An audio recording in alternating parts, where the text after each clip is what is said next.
If you want to know the nature of reality, you have to know the nature of yourself. It's the only way. Why does everybody seek happiness? In each of our hearts, there is this wound, there is this longing, there is this memory of our eternity. If we didn't know the taste of happiness, we wouldn't know what to seek.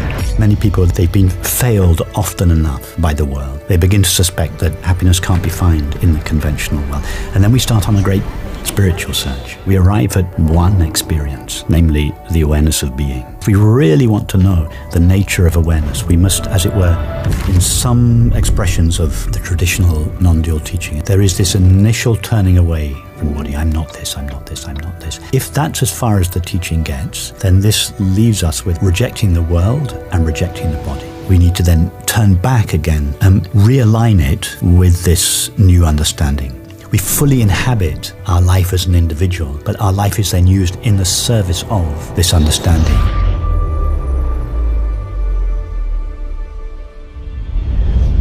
Hey everyone, welcome back to the Know Thyself podcast. Our guest today for many years has been inspiring countless people through his books, his talks, his retreats and courses. And he's been supporting really us recognize the true nature of ourselves as awareness itself. The teachings of non-duality have immense implications in daily life. And it also feels like the main reason I started this podcast, named it Know Thyself to begin with. And so I hope you enjoyed this conversation as much as I'm about to. Rupert Spira, thank you so much for being here. Thank you. Very nice to be here. Thank you for inviting me, Andre. Yeah. It really is my honor. I've loved your talks and your shares and pointings for many years. And so this is a cool moment. The question, who am I? Let's just start right there, because we grow up often in an education system, learning so many things about the external world, not really given much spaciousness to look inwards and to examine oneself internally. You have said that the greatest service one can render humanity is the recognition of one's true nature. That's so profound, and I'm just curious, what has led you to that conviction? All our experience revolves around ourself, and the common name we give to ourself is I, and that is why everything we say about our experience contains the word I. I'm having a conversation with you. I'm seeing this room. I'm experiencing such and such. So our self stands at the very heart of our experience. Our self is the most important element of our experience, and therefore there can be no more important question than to know the nature of ourself. Our whole life revolves around ourself. We live our life in service of ourself. So the most important thing to know in life is what is the nature of myself. If my entire life is lived on its behalf, if my entire life revolves around it, then should we not know the nature of ourself before we know any other thing? Could there be a more important question than to know the nature of ourself? And it is for this reason that the words "know thyself" were carved above the temple of Apollo at Delphi, because this understanding, the importance of self-knowledge, stands at the very foundation of Western civilization. Of course, your podcast is named after that. You undertake all these interviews in honor of that quest to know oneself. So yes, self-knowledge is, I would suggest that self-knowledge is the most important knowledge that anyone could ever attain. And anything we know about the universe is filtered through our knowledge of ourself. As William Blake said, as a person is, so they see.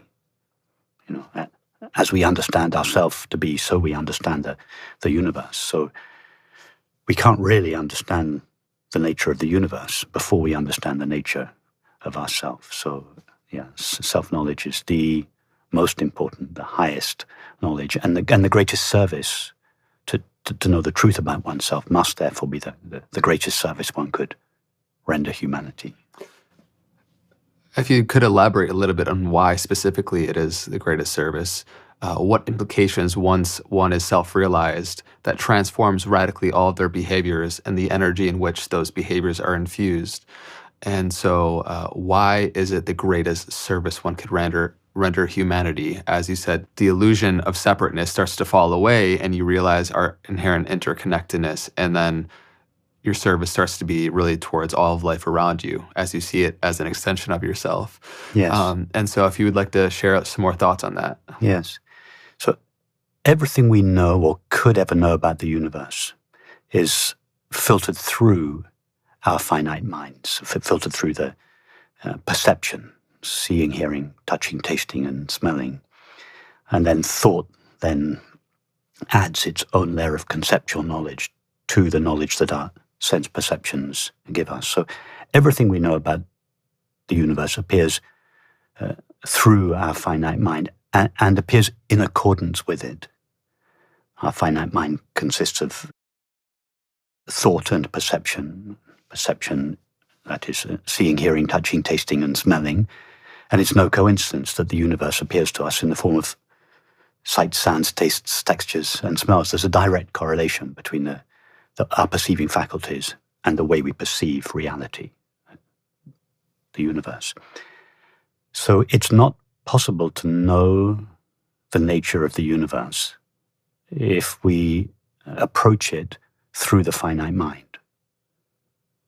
All we will ever know when we look at the universe through the finite mind is a reflection of the limitations of our finite mind. If you look at white snow through orange-tinted glasses, the snow is always going to appear in accordance with the limitation of the medium through which you see it. The white snow will always appear orange. You cannot see the nature of the snow if you looking at it through orange-tinted glasses. It's not possible to know the nature of reality when we view it through the lens of the finite mind. And obviously knowing the nature of reality is important. It's the quest of science, philosophy, the spiritual traditions. So we have to ask, is there any experience we have that is not mediated through the finite mind? Only that experience would give us direct access to reality. Any other knowledge gives us mediated access to reality and therefore cannot be absolutely true. So if we want to know what's absolutely true, we have to go to an experience that is not subject to the limitations of the finite mind. So do we have any experience that is neither a thought or a perception? And in order we can't go outwards into the universe to find the answer to that question, because everything we know appears in accordance with the limitations of the finite mind. So if you go inwards, what happens? If we travel, as it were, backwards through the layers of experience, thoughts, feelings, sensations, perceptions, all of these are limited. So they can only give us a limited or relative view of reality. But if we go all the way back behind, as it were, the content of thought and perception, we arrive at one experience, namely the awareness of being, or aware being, awareness itself. And this experience we have, the experience of being aware, or aware being, is the only experience there is that is not mediated through the finite mind. And therefore it is the only access we have to reality. And that is why the words "know thyself" were carved above the temple of Apollo. The early Greek philosophers realized if you want to know the nature of reality, you have to know the nature of yourself. It's the only way to know the nature of reality. And this truth is expressed in many different ways in the Sufi tradition, as you know, Balayani. Whosoever knows their self knows their Lord. That's religious language for whoever knows their self as they truly are, knows the ultimate reality of the universe. So that's why all the religious and spiritual traditions, one way or another, point to self-knowledge as the key to understanding, and the principle really which on civilization must be founded.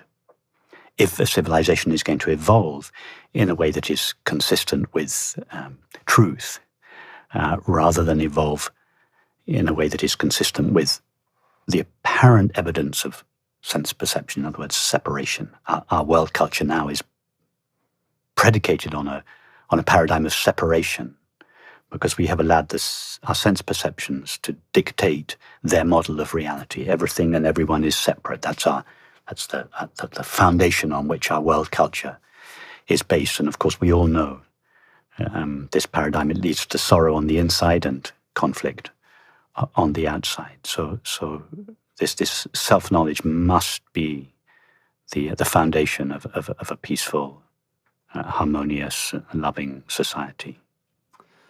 Meister Eckhart, we briefly mentioned before recording, talking about one thing that he said was that theologians of the world may quarrel, but the mystics of the world all speak the same language. Absolutely. And there seems to be those that speak from direct experience seem to agree, and those that study through the mind intellectually often can disagree. Yeah. So what is it, I suppose, and it's a bit of a provocative question, that through immediacy of their direct experience, they get to know reality intimately as it is for all of us, versus the finiteness of the mind you spoke to earlier?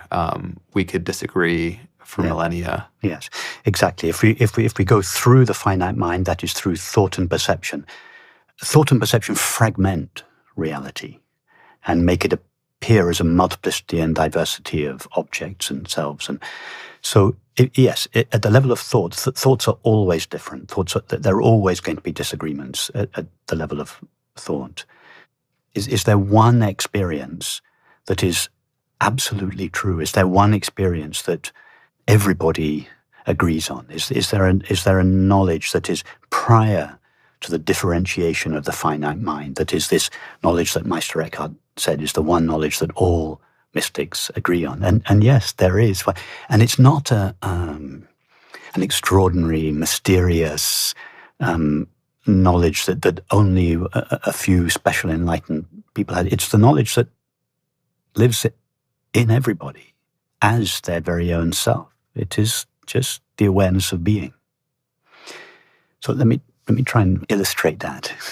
Let's take a Christian and a Muslim and a Hindu and a Jew, and ask them all about their vision of their idea of God, or their vision of reality. They will have different ideas about it, and they'll express their understanding in different language, different terminology, But if we were to ask each of these four people, turn your attention away from the content of your experience and just go back as far as you can in your experience to your primary experience of yourself, before any thought or perception arises. What do you find there? And as long as they understood the question and participated in the experiment, they would all go back just to the experience of being. And let's add in a few other people as well. A saint, a criminal, an atheist. We do the experiment with a whole range of different people. We ask them to talk about their thoughts and feelings. They'll all describe different thoughts and feelings, and there'll be conflict between them. But we ask them all, turn your attention away from the content of your experience. Just go into yourself. Keep on going back till you come back to your primary experience, not some marvelous, extraordinary, enlightened, just your essential experience of yourself. It's just the simple feeling of being, the experience of being, or the awareness of being. And there can be no doubt, there can be no difference in people's experience of being. The experience of being is always the same experience. It's like, let me give you an analogy, it's like if we were to ask several people, describe your bedroom. Or let's say you describe your kitchen. And everyone would describe the shape, the size, the color, the contents, everyone's description would be totally different. Now we say to everyone, okay, but now describe the space in your kitchen, which is, after all, the larger part of your kitchen. Describe the space. Everyone's description would be identical. Whether the kitchen was vast and spacious and airy or tiny and dark and cozy, the space is always the same. It's not qualified or conditioned by the four walls within which it seems to be contained or the objects that it contains. It's always the same. Our being is like that. Just as there would never be any argument as to the nature of the space in all these different rooms, so there can be no argument about the nature of being in all these different people. That's the essential knowledge. All the great religions and spiritual traditions are founded on that knowledge. It's only when that knowledge has been overlooked and people start squabbling about ideas and the names you give to that being, that all the conflicts begin. But all the great religious and spiritual traditions are founded on this simple recognition of the nature of being. And I would suggest that knowledge also has to be the foundation of any peaceful, harmonious society. It must be the foundation. It must be the paradigm on which any truly civilized society must be based. And the deeper examination of our fundamental longing for happiness, which you pick a person randomly off the street and you ask them, do they want to be happy? Everyone's going to say yes, right? Yeah. And the I that wants to be happy, many of us have different perceptions on, but we tend to feel it is this kind of locus of thoughts and emotions localized in our head. And we have this identity, personality structure in which we engage the world with. And it's through the perception of that separate self that happiness is perceived to be gained through the possessions and gain of exterior material possessions. Yes. And an arrangement of relationships, something happening a certain way outside of us. Yes. And you're inviting the perspective to realize the source of who you are, which is happiness.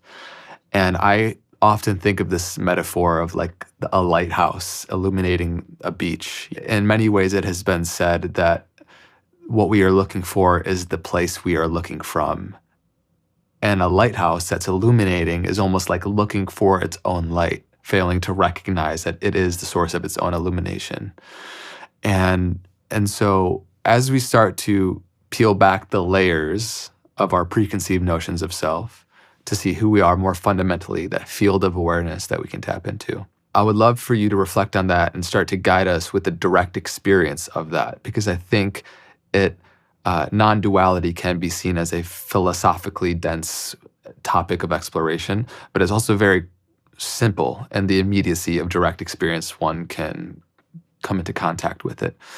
So what say you? Yes, okay.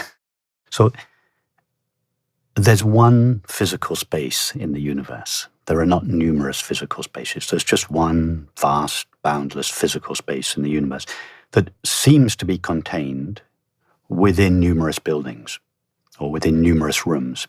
And each of those rooms, like the room we're sitting in now, lends a quality to the space. The space seems to, as soon as the building is put up, the building seems to put a boundary around a certain portion of space. And the space then seems to share the qualities of the building, large, small, dark, light, and so on.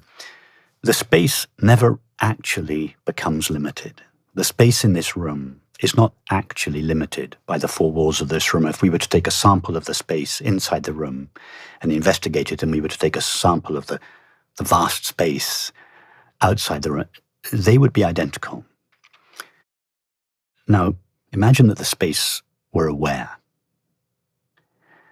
And if we ask the space in this room, describe yourself, it would look around and it would say, I'm small, I'm dark, I'm cozy, I'm full of objects.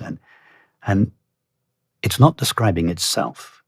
It's describing the walls within which it seems to be contained. But if we said to it, no, don't tell us about the walls and the objects and the people.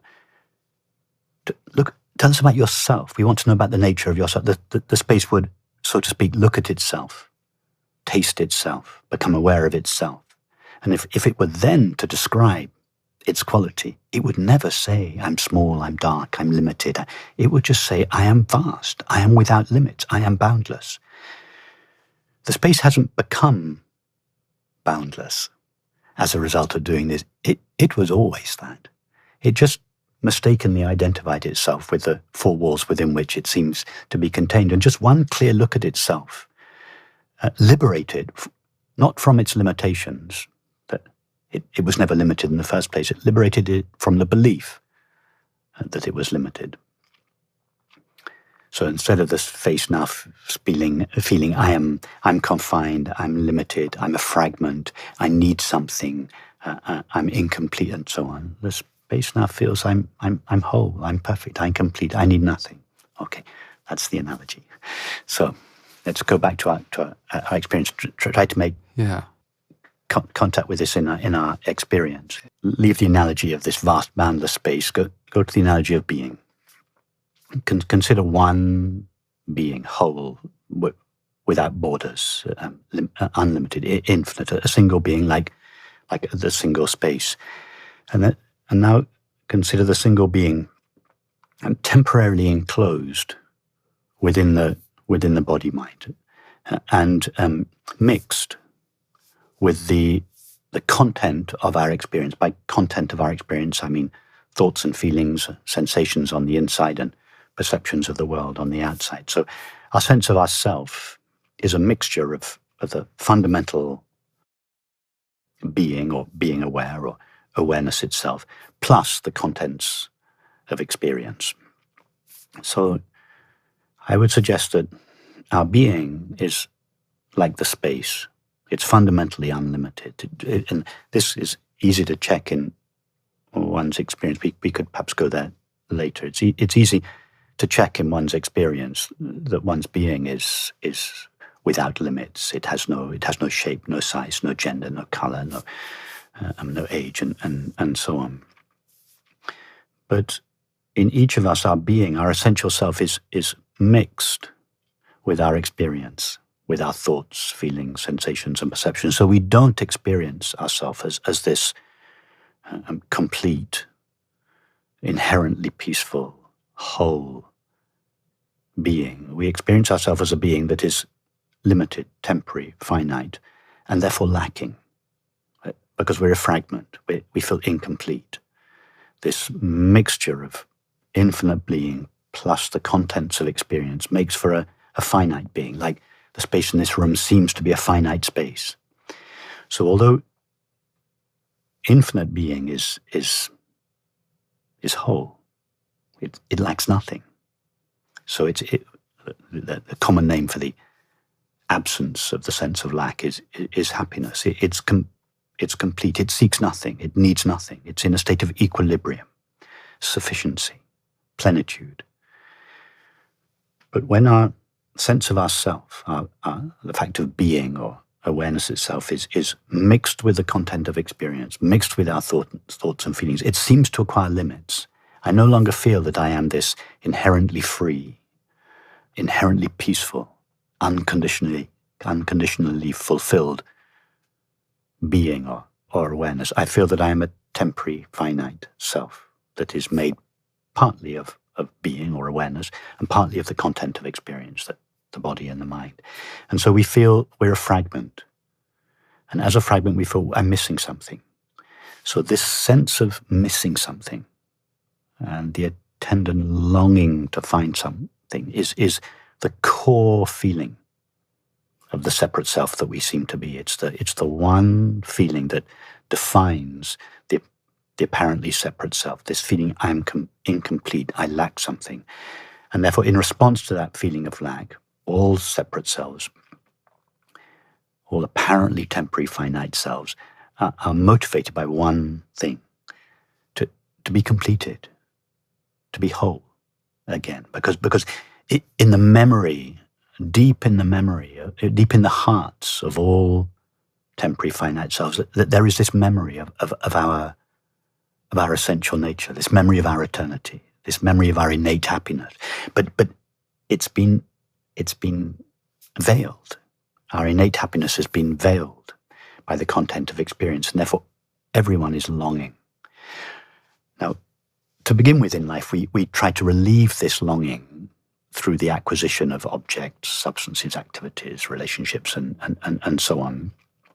And for many people, I suspect for many of your listeners, when most people, or at least many people, they've been failed often enough by the world. The world has failed to produce the happiness they seek often enough. They begin to suspect that happiness can't be found in the conventional world. And then we start on a great spiritual search. We rebrand the search for happiness in the world, the search for enlightenment. But it's just the same thing. It's just a rebranding of the same longing for something. Only now what we're longing for is a little bit more refined, and the objects or activities in which we seek it are a little bit more refined than the objects and activities that we used to seek it in the world. It's no longer substances and so on. It's meditation practices and teachers and teachings and traditions and disciplines and so on. But they're all, in effect, activities of the mind that we engage in for a sole purpose, bringing to an end this longing, this existential longing that lives in each of our hearts. We now call it the longing for enlightenment. For in a religious tradition, we call it the longing for God, but it's all the longing for something that's going to put an end to this unbearable longing. The dissolution of a separate self. Yes. So the most, if not all I would say all the great spiritual and religious traditions, in one way or another, say that what we're really seeking is not an object, however refined and noble that object may be. It's within ourselves, and for this reason, all the religious and spiritual traditions have elaborated numerous different pathways, basically to come back to the recognition of the nature of our being. Because when we recognize the nature of our being, we like the space in this room, recognizing its essential nature, it recognizes that it is already free, it is already whole, it is already perfect, it is already complete. And it is that recognition that brings to an end this unbearable longing. So that is why, in one way or another, all the religious, spiritual traditions say, know thyself. It's only that self-knowledge that will put an end to this longing. So let's examine a little bit deeper the direct qualities of that awareness, and perhaps if you'd like to start by, what do you think is the usefulness of examining what we are not? Like in the realization or the dissolution of self and the acknowledgement of recognition of one's true nature, do you feel it's useful to examine essentially the things that are in the space of this room that we can see and we are not, like the ephemeral nature of thoughts and emotions, how they come and go? I don't think it's necessary to examine them or to go deeply into them. The space in this room doesn't have to examine each object in this room to know that it is not essentially any of those objects. It's just enough to take one look at itself and see, I am obviously not the four walls in this room. I am obviously not the cameras and the lights. It doesn't need to investigate the cameras and the lights. But would you say for people that are closely identified with their body as a separate self? Yes. For some people, I would say for many people nowadays, certainly for many people that are interested in this, the community of people that are interested in these matters has grown in maturity over the last 20, 30 years to such an extent that I feel that this very direct approach, not examining the thoughts, the feelings, the histories, the narratives and so on, but just going directly to one's true nature of being or awareness itself, is for many people sufficient. But you're quite right. There are some people for whom their experience is so intense, so distressing, so traumatic, that it's too big a leap, too big a step to go straight from their very distressing, traumatic experience all the way back to their being in one step. And for them, it's important and necessary to interpose various intermediary steps. And the first of those steps may well be to explore the content of their experience. So the approach that I'm suggesting, this very direct approach, is sometimes called that the direct path, because we go directly from the content of our experience, whatever it is, straight back to the fact of being or being aware or awareness itself. And then what is sometimes referred to as the progressive or indirect approach would be an approach where we go more slowly. There are some intermediary steps. For instance, to give an example of one such step, if someone's experience is very intense and distressing, and it's too much to ask a question such as, what is it that is aware of your experience? That question takes you straight back to the fact of being aware, irrespective of what you were aware of. If that's too big if their attention is so identified with the content of their experience, one such intermediary step would be, okay, pay attention to your breath. That's not such a radical question. You're paying attention to your thoughts and feelings, and you just take your attention off your thoughts and feelings, and you pay attention to your breath. You're dissociated to a degree from your thoughts, and you're taking a step back from your thoughts and feelings, not all the way back to your being, but you've unhooked your attention from your thoughts and feelings, and you're now resting your attention on a neutral object, not a painful emotion, but a neutral object, and indeed a neutral object that shares many of the qualities of our being. It's transparent, it's empty, it's silent, and so on. So it's a very good object to give one's attention to. Then, when one's attention has steadied on the breath for a while, you can then ask the question, okay, now what is it that is aware of your breath? And then you take one step back to your being. So that would just be one example of a more gradual approach, which is equally legitimate, equally appropriate, depending on the person. Yeah, amazing. So now further examining the qualities of awareness, it creates immediate freedom in the experience of that fundamental being that we all share. And I think it's useful to now have a more direct experience of what are these qualities that one could attribute to the fragrances or the things that exude from our natural state of being, of self. And so, yeah, for those that want to go a little bit deeper in this moment to experience their direct nature, how would you guide us to do so? So if we start with the content of our experience, let's take our thoughts. Thoughts, by definition, are always agitated. That is, they're always moving. Emotions, and by emotions I refer to afflictive emotions, sorrow, loneliness, shame, fear, and so on. So our feelings have a sorrowful aspect to them.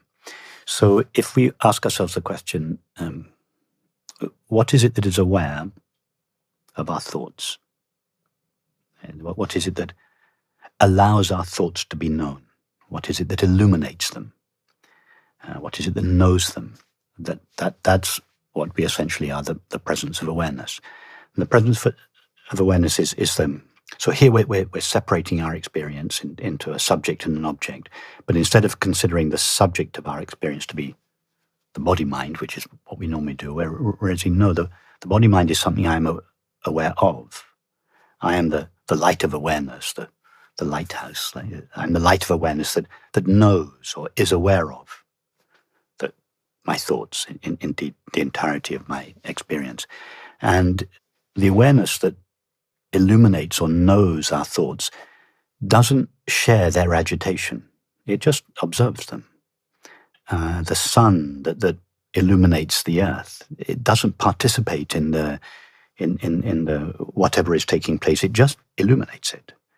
It doesn't share the qualities of the content, the activities of the earth. And likewise, the presence of awareness, the presence of awareness that is now listening to our conversation or knowing our thoughts, is just silently witnessing those thoughts. It doesn't need to be made peaceful through effort or practice or discipline.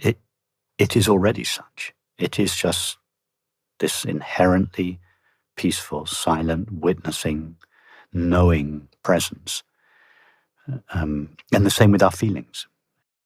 The sorrowful nature of our feelings is known or lit up by awareness. And they also appear within the space of awareness. So awareness has both this spacious quality and this illuminating or knowing quality.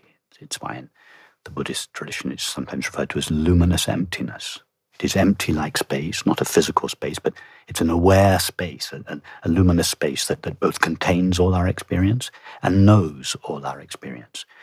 But this aware space in which our sorrow and loneliness and shame and fear exists doesn't itself share those qualities. Just like the space in this room, if we were dancing in this room now or fighting in this room now, that the space would not be modified by it. The space would remain as it essentially is, at peace, unaffected.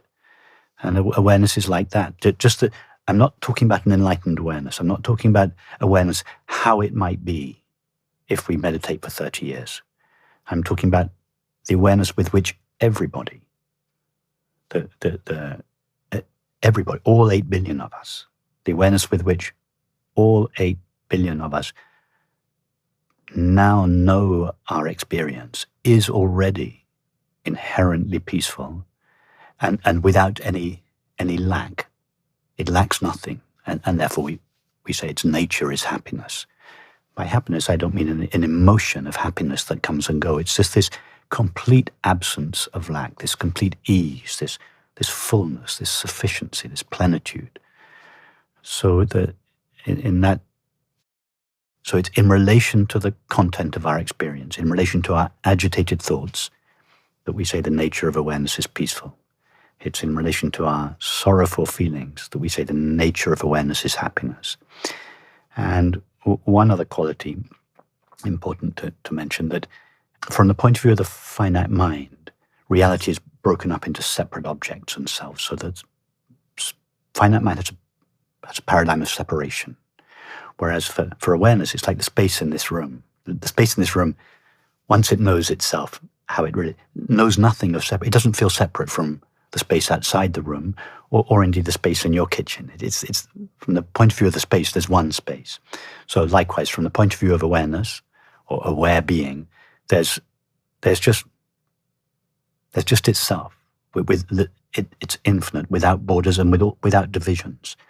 So from its experience of itself, there's no separation, there's no otherness in it, and this absence of otherness is the experience that we refer to as love. That's why love is sometimes said to be the nature of reality.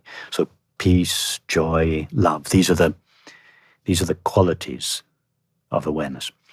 But I'd like to add one thing to that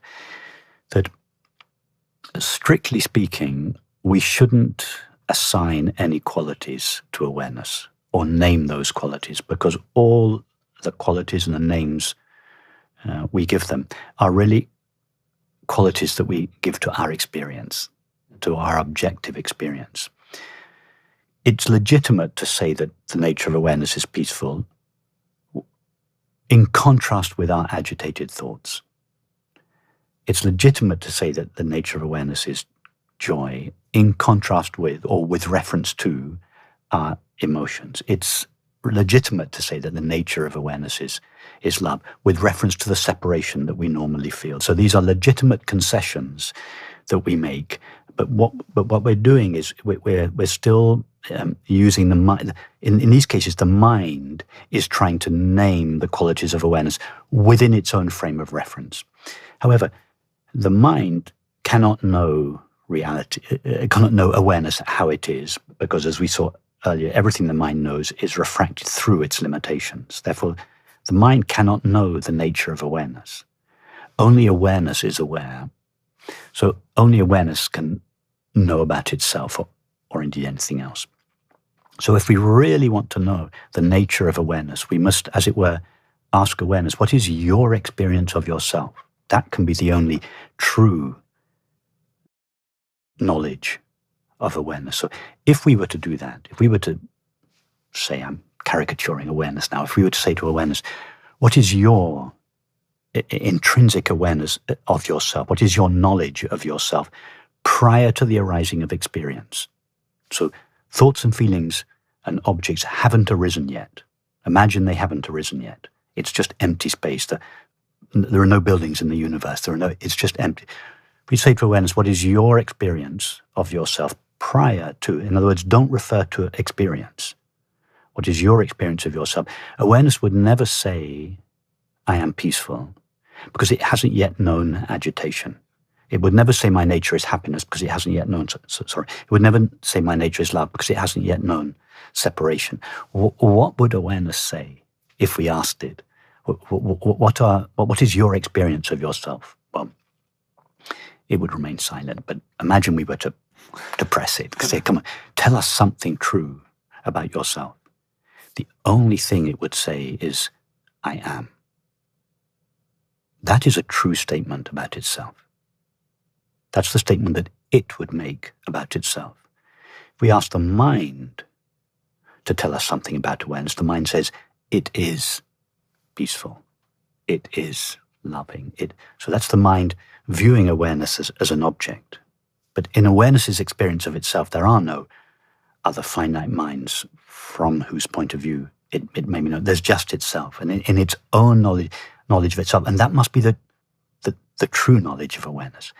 So that's why it's said, really, that the highest teaching is silence. And if we have to say something about truth, that would be awareness's knowledge of itself would be the highest truth. And awareness's knowledge of itself is just the expression. If it were to express that knowledge, it would be I am. And that's why I am is said to be the absolute truth. All other truth, even the knowledge awareness is inherently peaceful, it's relatively true. It's true relative to the finite mind's experience. But if we want a truth that is not subject to the limitations of a finite mind, then all we can say is I am. The I am is the absolute truth. And going back to our conversation about the different religions and traditions, that they would all agree. They would have to agree on that the nature of reality prior to the arising of experience. If that reality were to say something about itself, it would just say I am, which is why in the Old Testament, God's name is said to be I am. That is the highest expression of the ultimate truth. Well said.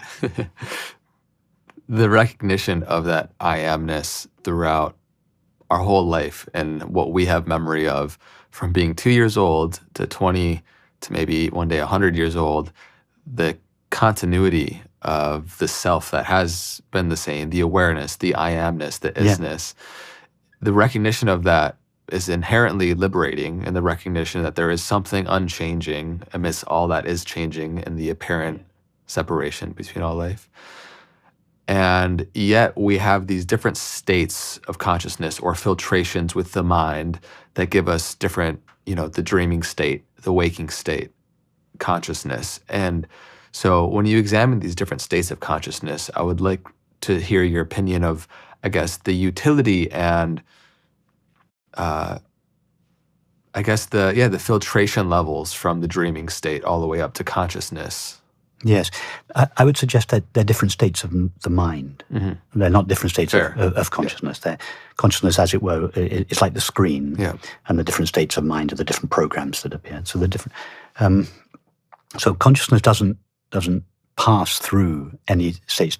Take, for instance, the transition we go through from the waking state, the so-called transition we go through from the waking state to the dream state. In the waking state, we're aware of the waking world. We experience perceptions of the world, sensations of the body, and our internal thoughts and feelings.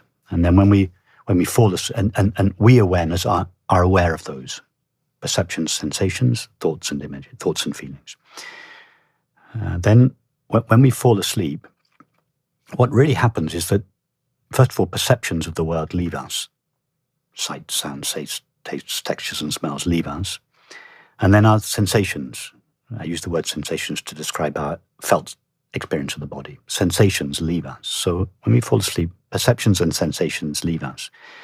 And only thoughts and images, or thoughts and images are left. We call that, and we awareness in the so-called dream state, instead of being aware of perceptions, sensations, thoughts and images, are now just aware of thoughts and images.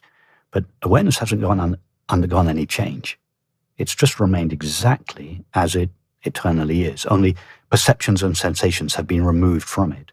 The finite mind believes, I've passed from one state of consciousness to another. No, not at all. It's consciousness has just remained as it is. Perceptions and sensations have been removed, and now only thoughts and images appear. We call that the dreaming state, but consciousness hasn't transitioned between any state. And then at some point, thoughts and images vanish, and we say we've now entered a deep sleep state. Consciousness hasn't entered a state. It hasn't transitioned from one. It just remains as it is. And in the deep sleep state, the so-called deep sleep state, it is just aware of being.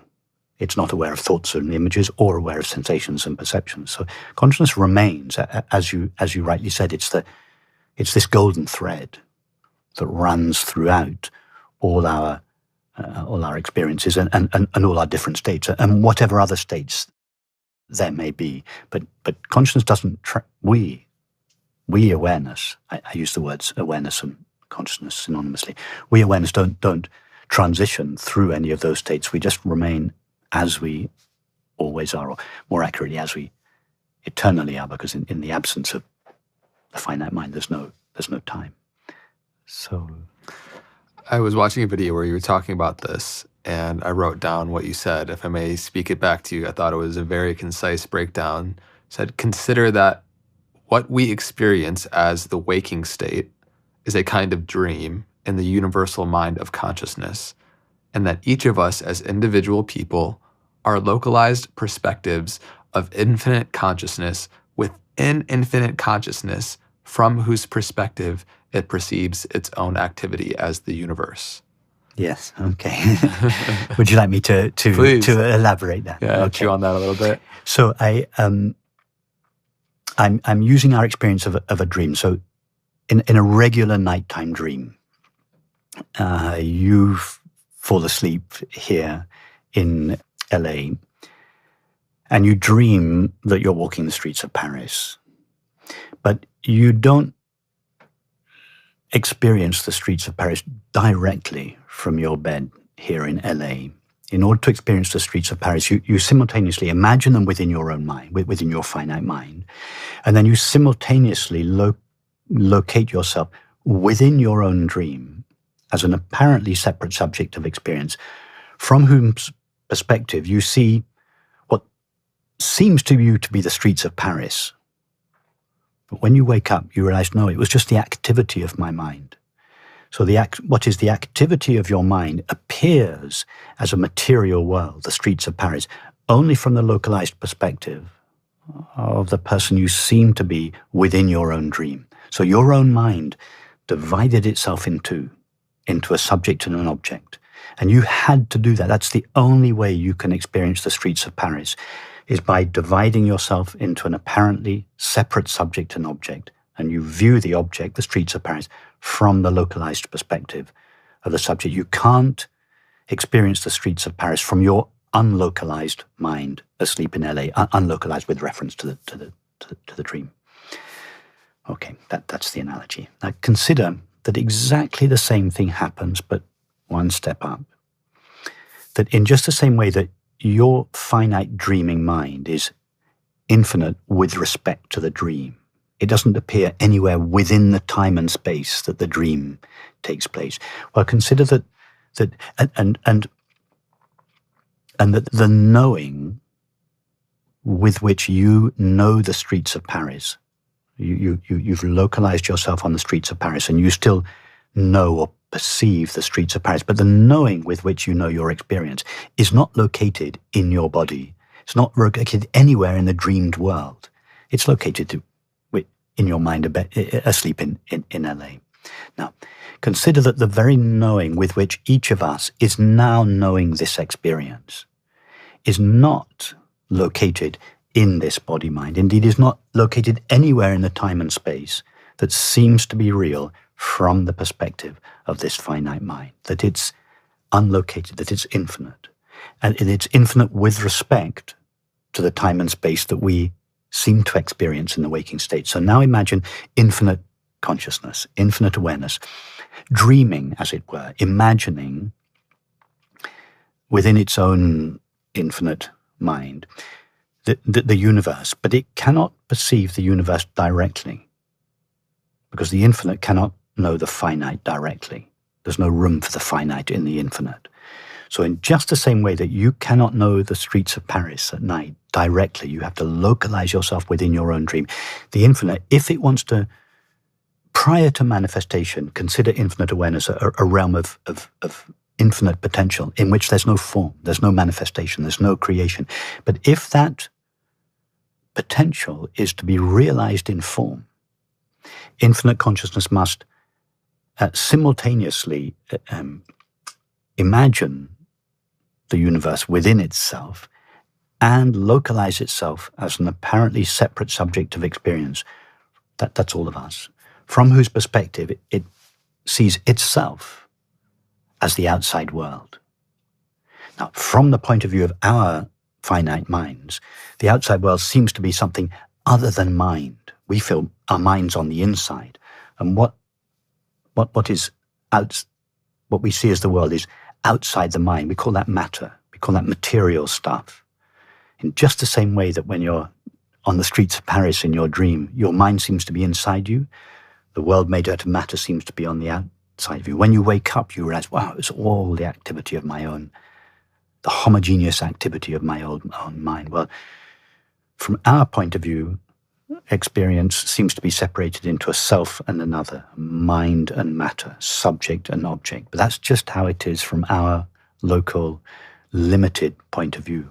What's really taking place, I would suggest, is that the one infinite whole reality, whose nature is consciousness or awareness or spirit or love, whatever we call it, is, as it were, imagining the entire universe within itself and simultaneously knowing that universe from a localized point of view. So awareness has, as it were, divided itself into a subject and an object. All manifestation can only be known from a subject-object point of view. Can I go into more detail about why that is the case? Take any object. The reason we can see an object is because we stand at a distance from it. Yeah. Now, try now to see your own eyes. Nobody can see their own eyes directly. Why? Simply because we cannot. You have to stand apart from something that you see. Yeah. You need separation to have. You need separation. You need a subject-object experience. The eyes are, of course, not the subject of experience, but let's imagine in the context that the eyes are the subject of experience. Everything else is the object. The only thing, and therefore everything else appears. It has an objective quality to it because we perceive it from the point of view of a subject. But when the subject tries to see itself, when the eye is trying to, when you look now to see your eyes, there's an emptiness there. There's a blind spot there. That there's no objective experience there. There's no manifestation. There's no creation. There's nothing. So it's exactly the same in the infinite's view of itself. There is just itself, infinite, formless. There's no creation, no form, no manifestation. No. If the infinite is to manifest the potential that lies within it in form, that the mechanism by which it does that is this apparent division of itself into a subject and object. In other words, duality, the subject-object relationship, is the mechanism by which the manifest, the potential that lies unmanifest in the infinite is realized in form. But it comes at a price. In order to do, just as you forget that you are sleeping in LA, you are perfectly peaceful and happy when you fall asleep in your bed in LA, but you locate yourself on the streets of Paris, and there you can be miserable. you can have a nightmare. Yeah. You've overlooked your natural state of happiness when you're asleep in LA. Likewise, awareness's nature, if we go back to the conversation about its qualities, if we can ascribe qualities to it, awareness's nature is peace, plenitude, sufficiency, happiness. But in order to manifest its potential in form, it must overlook itself. It must forget itself. It must localize itself as something temporary, finite, small, limited, located. So you could say that awareness pays for manifestation with its innate happiness. It localizes, it becomes a fragment, or seems. It never really does, just as your mind never really becomes a separate person on the streets of Paris, and your mind always remains as it is. It's the same. Consciousness always remains as it is, whole, infinite, perfect, complete. But it seems to divide itself into a subject and an object in order to realize itself in form. But it comes at a price, and that's why the individual, the separate subject of experience, that's all of us. That's why in each of our hearts that there is this wound, there is this longing, there is this memory of our eternity. Why does everybody seek happiness? If we didn't know the taste of happiness, we wouldn't know what to seek. Everybody retains the memory of happiness in their heart. And if that happiness is concealed, then the overriding motivation of that individual is to seek that happiness. Whether we call it happiness or God or enlightenment, it's all the same search. And the search is not really for an object, a substance. It's not even for a marvelous vision of God, or it's just a search. It's just the longing to be divested of the limitations that we seem to acquire from the content of experience, and to stand revealed again as we really are. I love that perspective that suffering in many ways is the price of admission that the unmanifest one consciousness must pay to have a localized perspective and apparent separation of itself. Yes. In many ways, for the joy of becoming one again, but also on this the discovery, like there's surely something that the one consciousness learns through having each unique perspective, an infinite amount of perspectives. Yes, it learns about the potential that lies within it. And that's an endless learning, as each of our finite minds go on learning, as there is an expansion of knowledge in the mind. Consciousness, through the agency of each of our minds, is learning about the potential that lies within it. It's not learning anything about itself. In other words, it localizes, or seems to localize itself, as a separate subject of experience in order to know itself as the universe, in order to realize the potential that lies within it. It doesn't do so in order to know itself. The idea that awareness has to become, or seem to become, a finite mind in order to know itself is absurd, because everything the finite mind knows is by definition finite. It's impossible to know the nature of awareness through the agency of the finite mind, just like it's impossible to see white snow through orange-tinted glasses. So awareness doesn't assume the mechanism of the subject-object relationship in order to know itself. It does so in order to realize its potential in form. But in order to know itself, it must cease localizing itself in the finite mind. It must divest itself of the qualities that it borrows from the content of experience. It must go back to itself. And that's why this most meditation practices, in one way or another, are an attempt to travel back through the layers of experience until we get to that one experience that is prior to thought and perception, namely the awareness of being. A quick one. I love having a warm drink as part of my morning ritual, and I personally don't do coffee, but I do love both cacao and matcha. They each have incredible health benefits, but did you know that matcha green tea has 30 times the antioxidant activity of blueberries? 1 cup is like drinking 10 cups of regular green tea. It's packed with benefits like chlorophyll for skin clarity, L-theanine for calm energy, and vitamins for immune support. But not all matcha is created equally.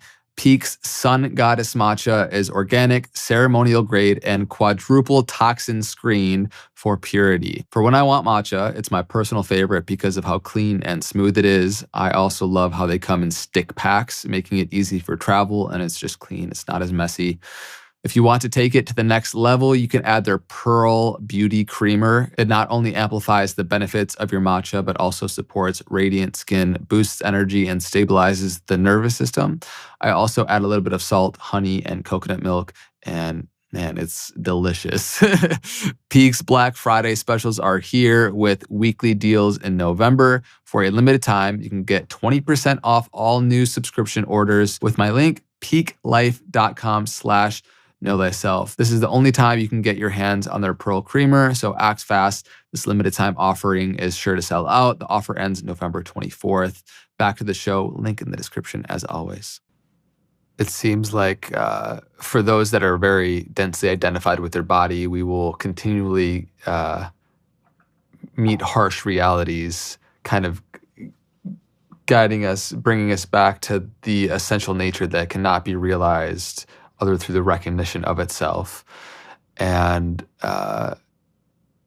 love, I've heard you share, is the recognition of our shared being. Yes. So do you see as love is essentially who we are, or is it in the recognition that we are? It's who we are. It's who we. Love is the nature of being.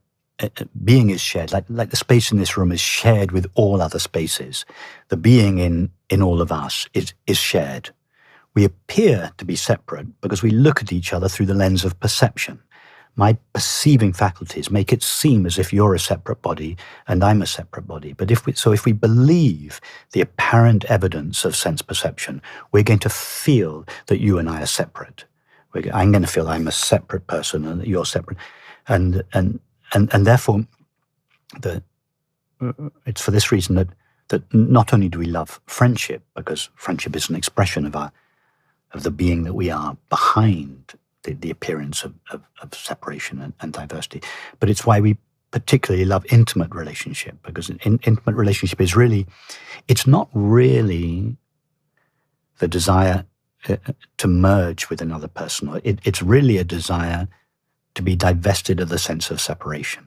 And for a human being, intimate relationship is one of the ways that happens. But if we then attribute, if we believe that the purpose of the other is to provide love for us, then, as we all know, that's the source of conflict in intimate relationship, because the person can never provide love. Love is our nature. The intimate relationship can be an expression of that shared being, but it is not a means to it. If we use another person as a means to experience love, then as soon as they do something or say something that we don't like, or then immediately the feeling of love is the love which was dependent on them is then broken, and the relationship goes towards conflict.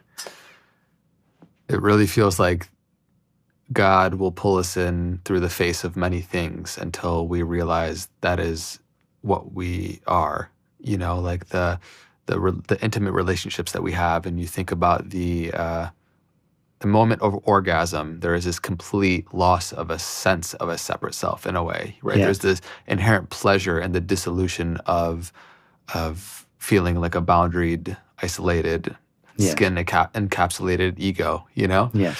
And again, the longing for happiness, where we really seek it through so many different things, and we realize the futility of it, coming back into the recognition of it, yes, or originating in ourselves. Yes. It's deceptive that there's a kind of deceptive twist in our experience, because you're right. The moment of orgasm or any intensely pleasurable experience, we do experience happiness. We don't just experience pleasure, we experience happiness. So we can be forgiven. And that's true throughout our lives. So, when we were children, the ice cream, or all through our lives, we have had innumerable experiences, and they do all seem to have delivered the experience of happiness. So we can be forgiven, at least to begin with, thinking, well, when I got the ice cream, I did experience happiness. When I won the game, I did experience happiness. When I had this intensely pleasurable sexual experience, I did experience happiness. Therefore, happiness must be caused by objects, substances, and relationships, and so on. But I would suggest that the hint in all of those experiences is that the happiness we experience on the acquisition of each of those objects, substances, really, it's always the same. So there isn't a particular kind of happiness that tastes like ice cream and another kind of happiness that tastes like winning a game, or another kind of happiness that tastes like sexual intimacy. That the experience of happiness is always the same experience. And that's the hint, that what you're actually tasting in that moment is the nature of your being. Happiness is what being tastes like. So let me finish this. So what's happening? The separate self is a fragment, as we've already seen. It's always in a state of incompletion and therefore seeking to be completed. So it lives in a state of tension, anxiety, seeking, longing. And when it gets the object, the substance, the activity or the relationship, that tension does come to an end, because we've got what we think we want. And when that tension ends, the activity of the mind ceases. And as the activity of the mind ceases, we taste our true nature of happiness. And then the mind rises again and wrongly attributes the happiness we experienced to the ice cream, the game, the relationship. So after a while, then we realize, it's always the same experience. That the object, substance, activity, or relationship just put an end to my seeking. And when the seeking mind subsided temporarily, my true nature of happiness, which was always shining, it is always shining, it's shining now, but it's veiled by the content of experience. But when the seeking mind subsides, then our happiness shines. That's the taste of being. That's the experience of joy. So after a while, we realize, the happiness it's not. Why don't I just go there directly? Well, I don't need to go via an object, substance, activity, or I can just go directly. Doesn't mean to say that I may not still seek objects, activities, and relationships, but I no longer do so for the purpose of finding happiness or peace or love. I do so for the purpose of expressing it and sharing it and celebrating it and communicating it. There's something about the word happiness in which I don't like using fully here, because I think there is this cultural linguistic familiarity seeing happiness as dopaminergic pleasure. Yes. Rather than a deeper, which you're pointing to, a deeper satiation of the recognition of oneself. It is almost like the happiness you're speaking to is actually the absence of the search for happiness. And there is a quality of well-being that exudes from that. Yes, absolutely. I think that's a very legitimate objection. It's more like just a taste of the plenitude, the fullness of one's being, the sufficiency of one's being. I use the word happiness just because it's the common name for that experience. But you're quite right. It also has an association with a superficial passing state of mind. So I'm not attached to the word. Sometimes I use the word quiet joy, which feels more. That doesn't have that same association. Yeah. I love quiet joy because it feels. I mean, it feels a little bit more precise, I suppose, for me. In the recognition of that quiet joy, I'm curious to hear your thoughts on morality, because in the recognition of our shared being, suddenly you don't need to teach morality as you may have conventionally needed to, because in the acknowledgement of our shared being, I experience you as self in many ways. Yes.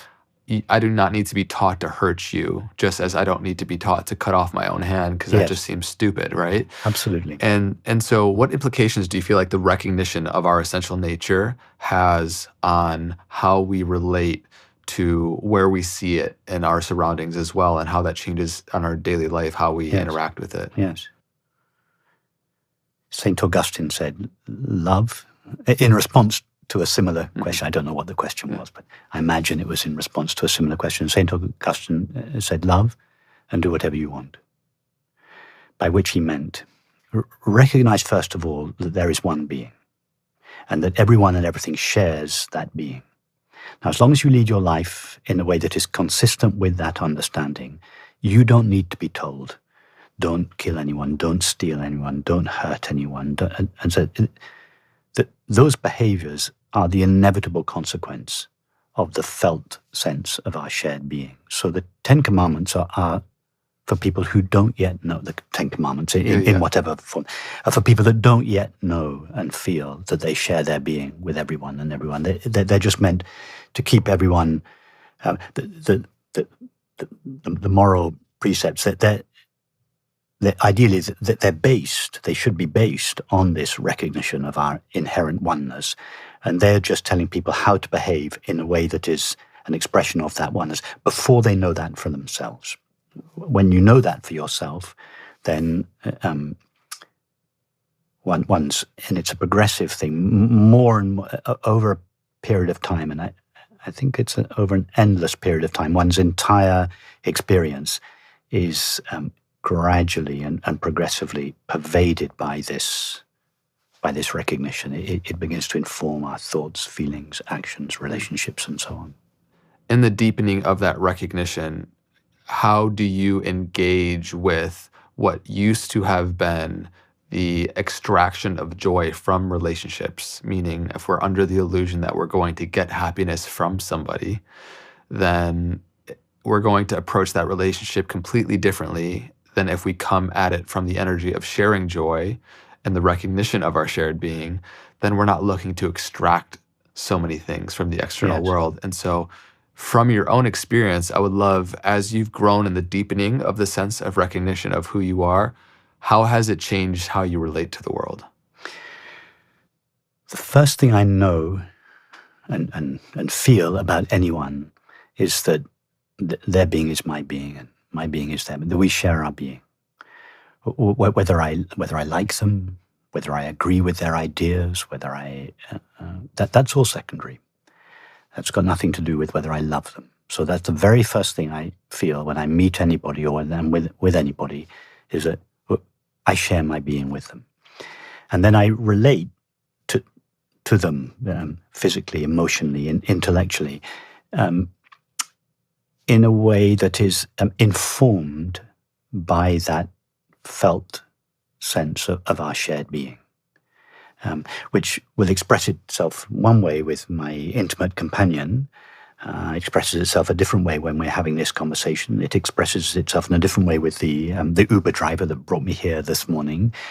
And indeed, it expresses itself a different way again with someone whose ideas, for instance, let's say I'm watching the news, seeing someone express their ideas, I may disagree with those ideas vehemently.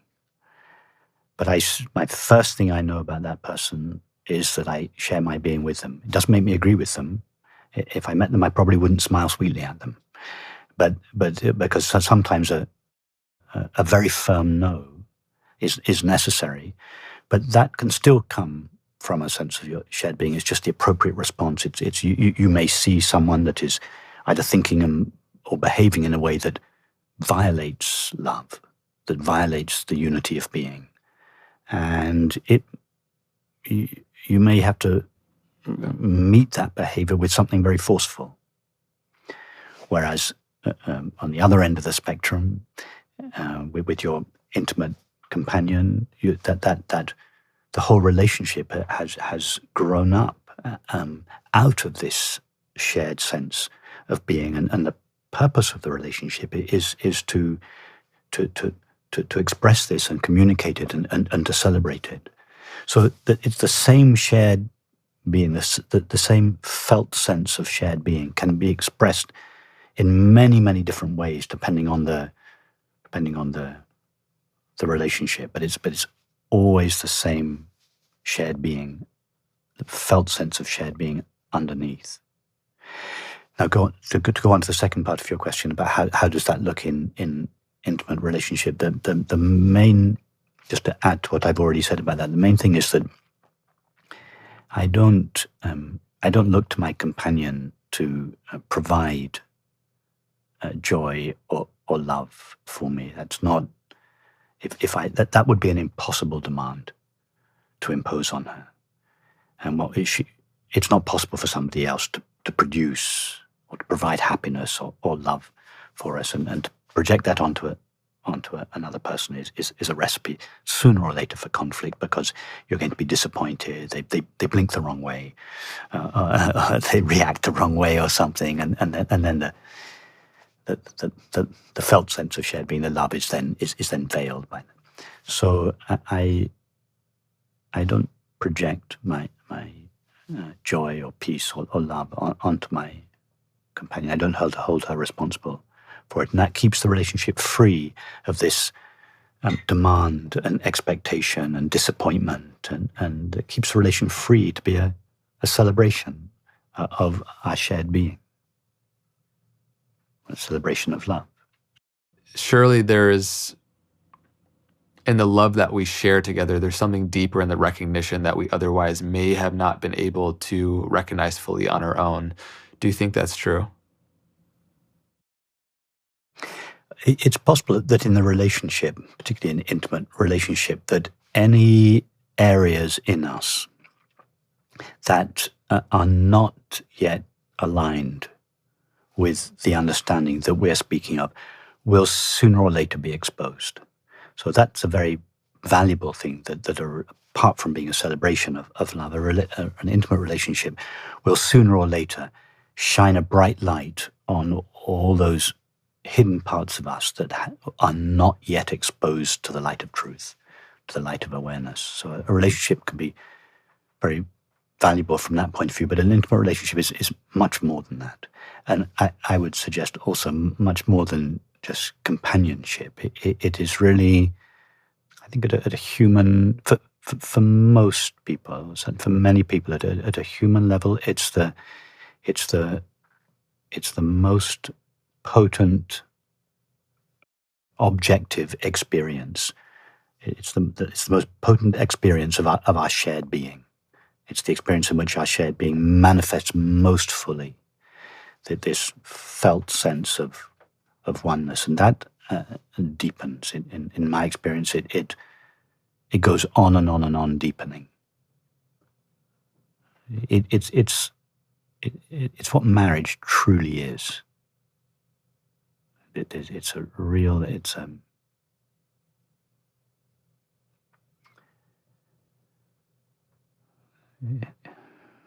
a way, a marriage isn't between two people. The marriage is the dissolution of those two people. It's why traditionally a marriage is said to be a marriage in God. God is the religious name for our shared being. So it's like a sacred marriage in which the sense of separation falls away progressively more and more and more in the relationship, and this felt sense of our shared being shines more brightly in the relationship. I love that the big, obviously, through line is the dissolution of separation, and there are a myriad of different mirrors in which we can come continually as a reflection and reminder of who we are and what we are in our true sense. Earlier, we talked about the difference between the dream state and the waking state, how from the perspective of consciousness, our waking state experience is very much so also like a dream.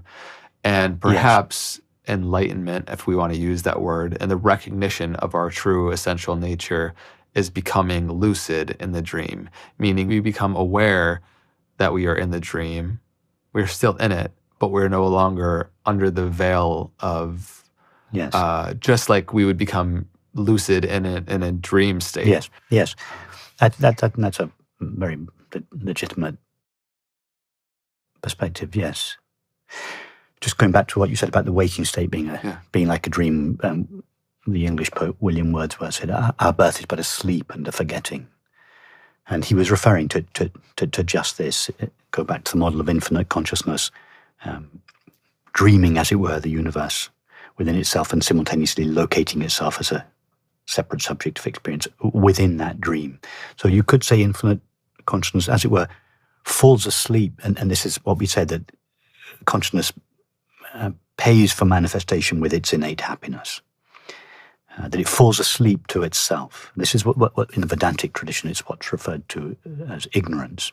I don't use the word because it has it's equated in our culture with stupidity, and that's not what's involved. Ignorance, it means more just the ignoring. Consciousness, as it were, overlooks or forgets itself, ignores itself. Just as you overlook your sleep, you asleep in LA, you forget yourself when you seem to become the character in the dream. Consciousness, as it were, forgets itself, localizes itself in the form of each of our finite minds, from whose perspective it sees itself as the world. But it's fallen asleep within its own dream. So what is when you're on the streets of Paris in your dream, you feel you're wide awake. You feel the streets of Paris. I'm in the waking state. When you wake up in the morning, you realize, no, that was a dream. That was an illusion. But we now feel we're in the waking state. From consciousness's point of view, which is the only real point of view, consciousness is dreaming. We think we're in the waking state. We're not. This is a dream. It's the waking dream that you refer to. So, in the context of that, could enlightenment be considered lucid waking as opposed to lucid dreaming? Yes. Just as in lucid dreaming, the dream goes on, but you're no longer located exclusively as the person on the streets of Paris. You've also taken a step back and you know you're dreaming. Well, enlightenment could be conceived as lucid waking. We still view the world from the perspective of a finite mind. It's the only way it's possible to view the world. But at the same time, we have taken a step back and we know and feel that we are also the one whole of which all of this is an appearance. When you reflect back on your own journey, has there been a predominant experience or two that really shifted you into becoming more lucid? Like, or was it a more gradual series of small moments? For me, it was a series of small recognitions.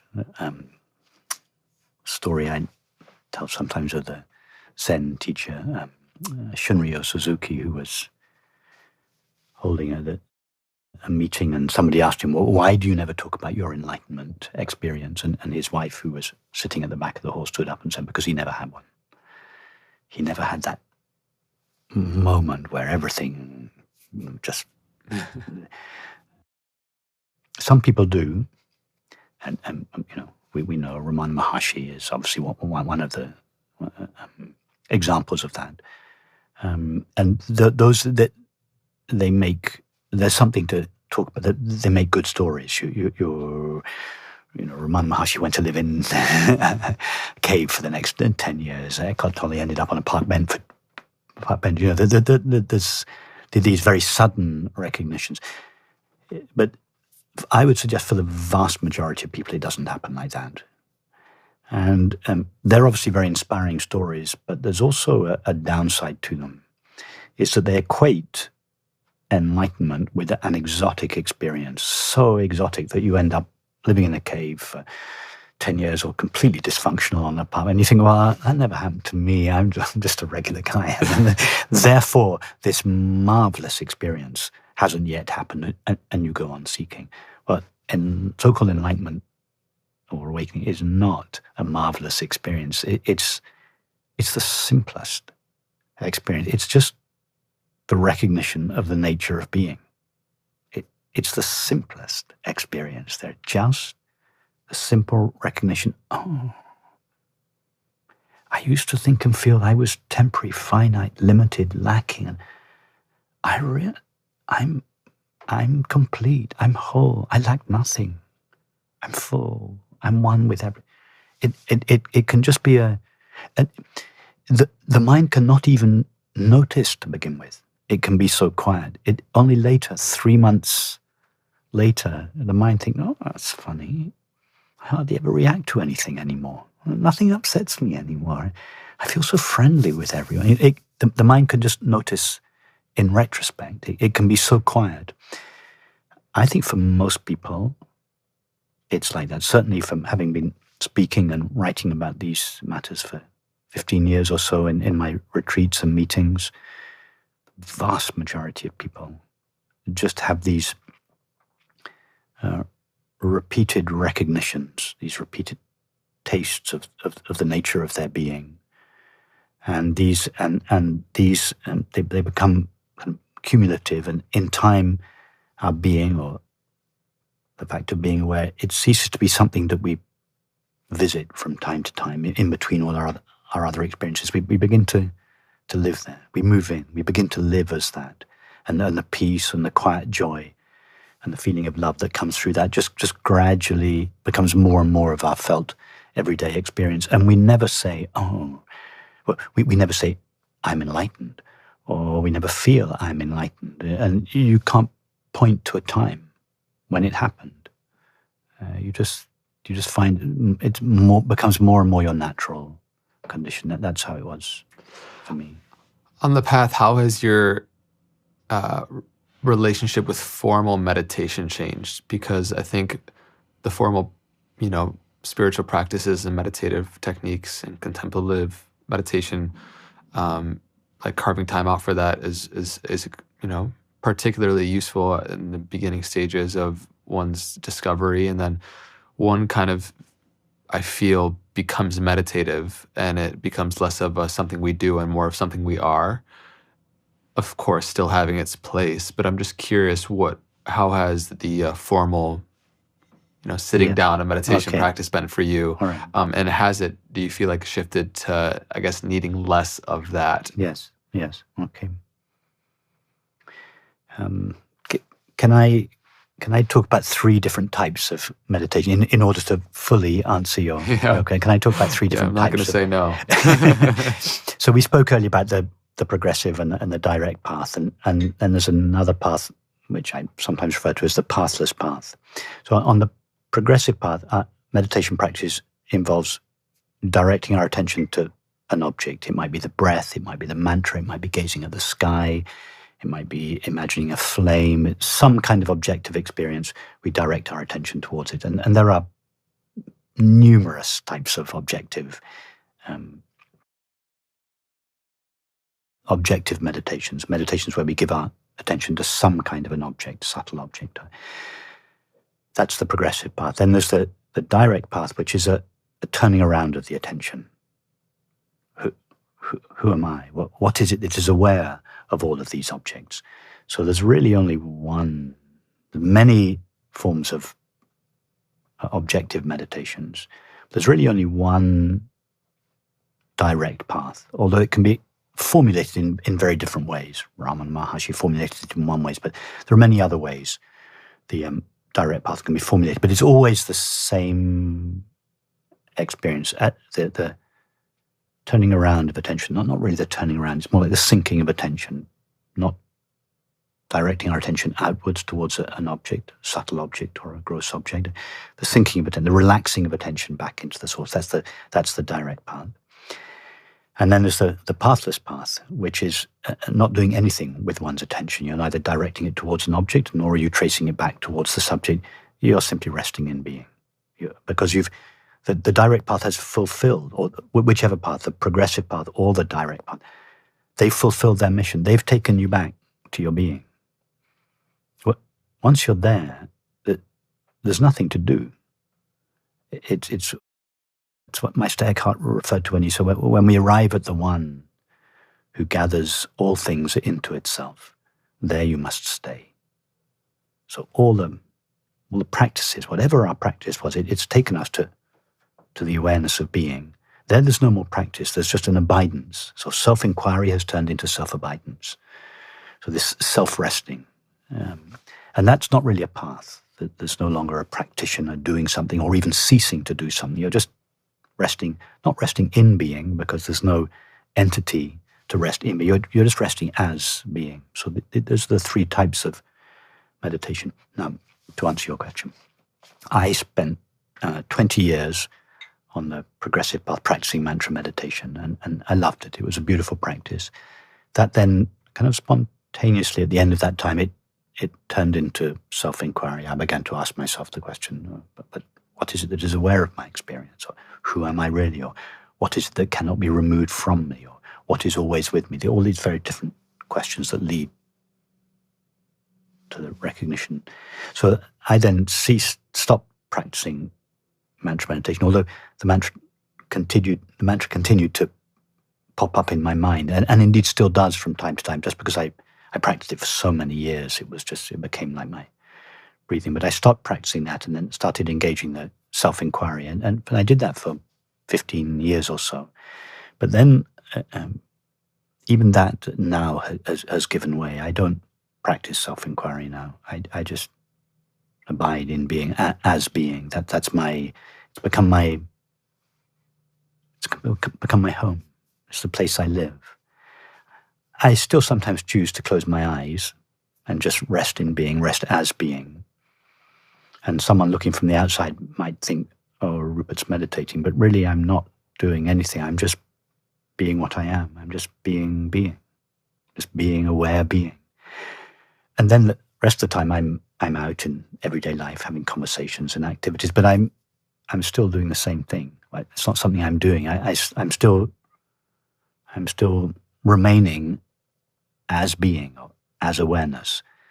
And this is what they mean in the Orthodox tradition when they speak of praying without ceasing.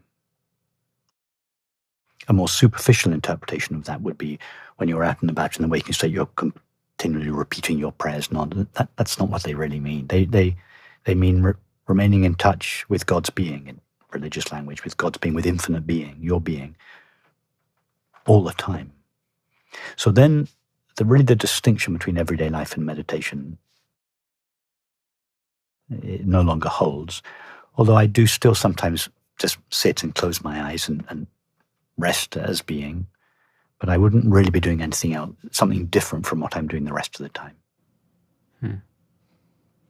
I think that for those that have a proclivity towards the intellectualization of philosophy and non-duality perhaps being one of the most enticing, I guess, philosophies to latch onto with their mind as like a theory instead of coming back into the direct experience of it.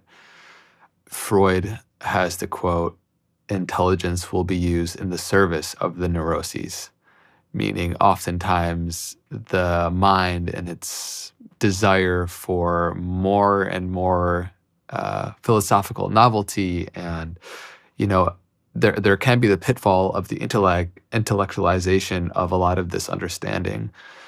And so I would just like to ask you, I guess, a couple questions about the struggles on this path. There can be this identification with this knowledge, oftentimes to build it as a superiority complex.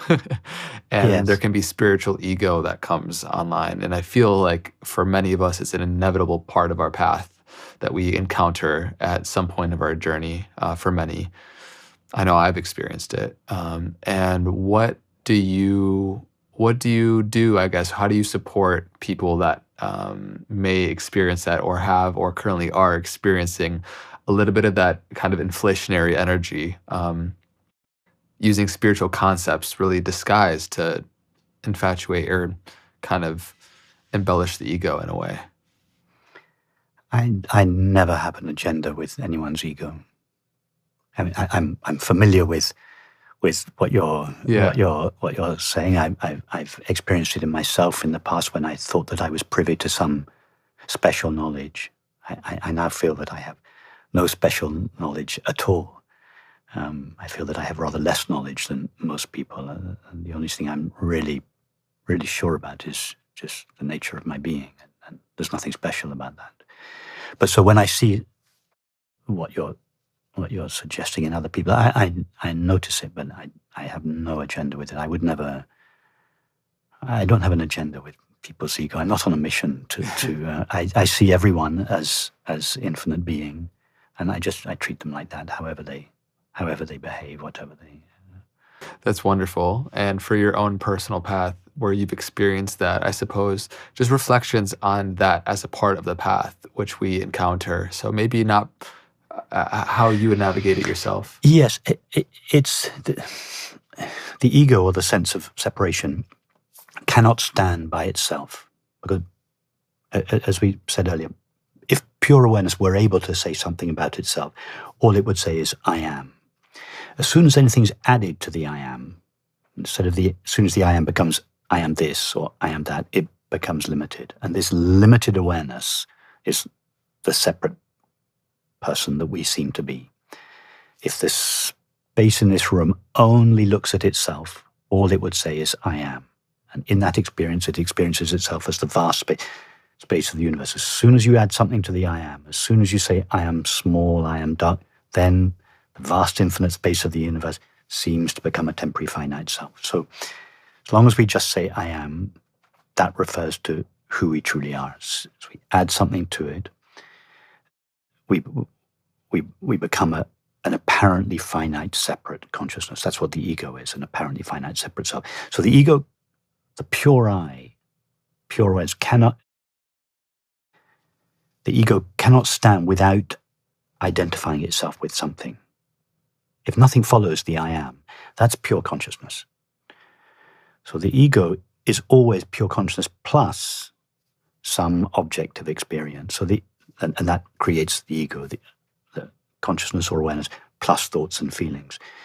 So in order for the separate self to survive, it must always identify itself with something or someone. It doesn't matter what. It can be something positive, it can be something negative, it can be, I am depressed, I am enlightened, even I am enlightened is as much ego as I am depressed, because you're qualifying the I am. The I am is just the I am another is not egoic attempt for survival. It's a qualification of the pure I am, and as long as from the ego's point of view, as long as it's attached to something, as long as it feels that it's identical to something, then it survives. I am this, I am that. Doesn't matter what the this or the that is. It can be depressed, it can be enlightened. Doesn't matter.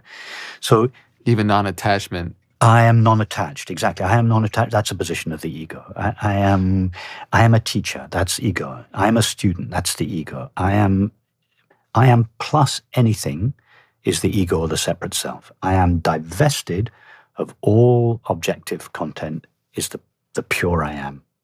So it's natural, I certainly went through it myself, that as you go from your ordinary everyday seeking in the world, you start seeking in the spiritual traditions, you become more refined, your understanding becomes more refined, what you're seeking becomes more refined. You just begin to identify yourself with slightly more refined objects. And of course, you mistakenly believe that this is a sign of enlightenment. It's not. It's just a more refined attachment. And I certainly went through that. I felt at a certain stage that I was privy to some special knowledge. I had some special understanding, which was just a kind of very slightly more refined ego than the ego that I used to be. And to be honest, I prefer just regular egos. Yeah. I sometimes say, I'm careful where I say it, but I sometimes say, I don't like spiritual people. Mm-hmm. I just like, by spiritual people, I mean refined egos. Yeah. Enlightened egos. It's ego with a desire for even more refined specialness. It's an ego who's pretending not to be an ego. I would just prefer a regular ego that just content with being a regular ego and has no pretensions. And so, but at the same time, I recognize it's a natural progression for many people. I certainly fell into it. So I don't judge it when I see it, but I don't collude with it by taking an interest in it. I just ignore it. Was there a moment that sticks out for when you were coming out of it? No, I didn't notice. I think it just gradually. Yeah. I think there were. I'm not sure that I can give you any examples, but there were times when something about my circumstance reflected back to me a feeling that I had that I was special. I can't remember a particular time, but I remember that feeling often enough to think, oh, Rupert, you now invested your identity in having some special spiritual knowledge. So yes, there were definitely times when I feel that. Now I just feel so ordinary and regular. Do you think that all forms of attachment are essentially self-referential, meaning Ramana Maharshi would refer to this I thought? There's this fundamental referencing of I this, I that, in relation to attachment to the physical world. Do you feel it's all self-referential? Pure awareness is prior to the I thought. However, if awareness were to say something about itself, it would first have to give itself a name in order to refer to itself, in order to well, it can't really reflect back on itself, because in order to reflect on yourself, you have to stand apart from yourself and look back. So it's the finite mind that reflects back on itself. Awareness doesn't reflect back on itself. It's like the sun. The sun doesn't have to reflect on itself in order to illuminate itself. It just illuminates itself by being itself. So awareness is just knows itself by being itself. It's only when it localizes itself as the finite mind that it has to become self-reflective. But so if awareness were to say something about itself, it would first give itself a name, and the name it would give itself is I, because I is the name that which knows itself gives to itself. So I, we could say, is the first form of infinite awareness in the finite mind. And as long as that I, as long as nothing is attached to the I, that I represents, that I is the name of the infinite. As soon as something is attached to it, it seems to become a finite self or a finite mind. So that the I thought is like I see it like a portal. Take a prison door. If you're outside the prison, you go through the door in one direction, you lose your freedom. You enter captivity. If you're in the prison, you go through the same door in the opposite direction, you gain your freedom. I like that. The I thought is like a prison door. If the finite mind takes the thought I or the thought I am and goes through that portal, as it passes through that portal, the finite mind loses its limitations and it stands revealed as the infinite. So the finite mind passes through the portal I or I am and regains its freedom. It passes out of time into eternity. However, when the infinite, when awareness passes through the portal in the opposite direction, as long as it stands at the portal I, it's still free. But the moment it goes through that portal and acquires the limitations of experience, as long as something is added to the I am, it loses its freedom and becomes an apparently separate self. I want to put, I guess, a creative linguistic restraint. If you had to answer these couple questions in like one sentence, what is your definition of suffering? Suffering is the veiling of our innate joy. And so, similarly, the cause of suffering is the overlooking of our essential nature. And the overlooking or forgetting of what we essentially are. And then the solution or liberation of that cause of suffering. The remembrance of our true nature. When I say remembrance, I'm not talking about remembering something in the past. I'm talking about this deep remembrance of what we are now. Deep remembrance of what lies in the heart of ourself, but is, for many people, obscured by their thoughts and feelings. So this deep remembrance or recognition, not of what we might become if we practice hard enough, but this recognition of what we are now, essentially. Do you feel that there is any inherent meaning to life outside of our own projections? From the point of view of the finite mind, yes, there's a meaning to life. From the point of view of the finite mind? Yes, but from the point of view of awareness, that there's no meaning, there's no purpose, there's not for awareness itself. But for the finite mind, yes, there is meaning. There's purpose. And that would be whatever we describe? The primary purpose of every finite mind, and indeed the primary motive of every finite mind, is in one way or another, to be divested of its limitations and to stand revealed as it essentially is, the eternal, the infinite. That's the primary motive of every finite mind. The secondary motive would be then to express the fruits of that recognition in everyday life and share it with humanity. I'm curious what you feel as we see that we have this localized perspective of awareness, right? We have the finiteness of mind. We come to remember and experience the infinite, I guess, awareness within ourselves. What do you then perceive, I suppose, both from the limitation of the mind and our true nature, the moment of death of the body? What could you have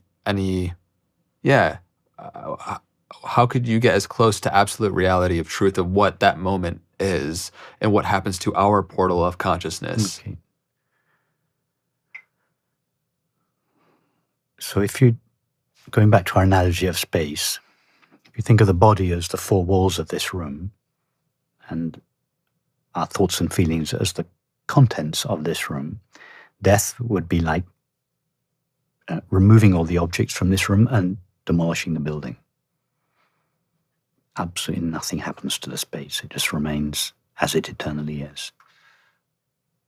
Some would say that what makes any room, what makes a kitchen, a bedroom, a living room, is the contents in which is what is in the room. Yes. Similarly, the limitation of our perceived self, our personality, Rupertness, Andreness is instead of the furniture of the room, it's our personality, our silliness, our cultural background.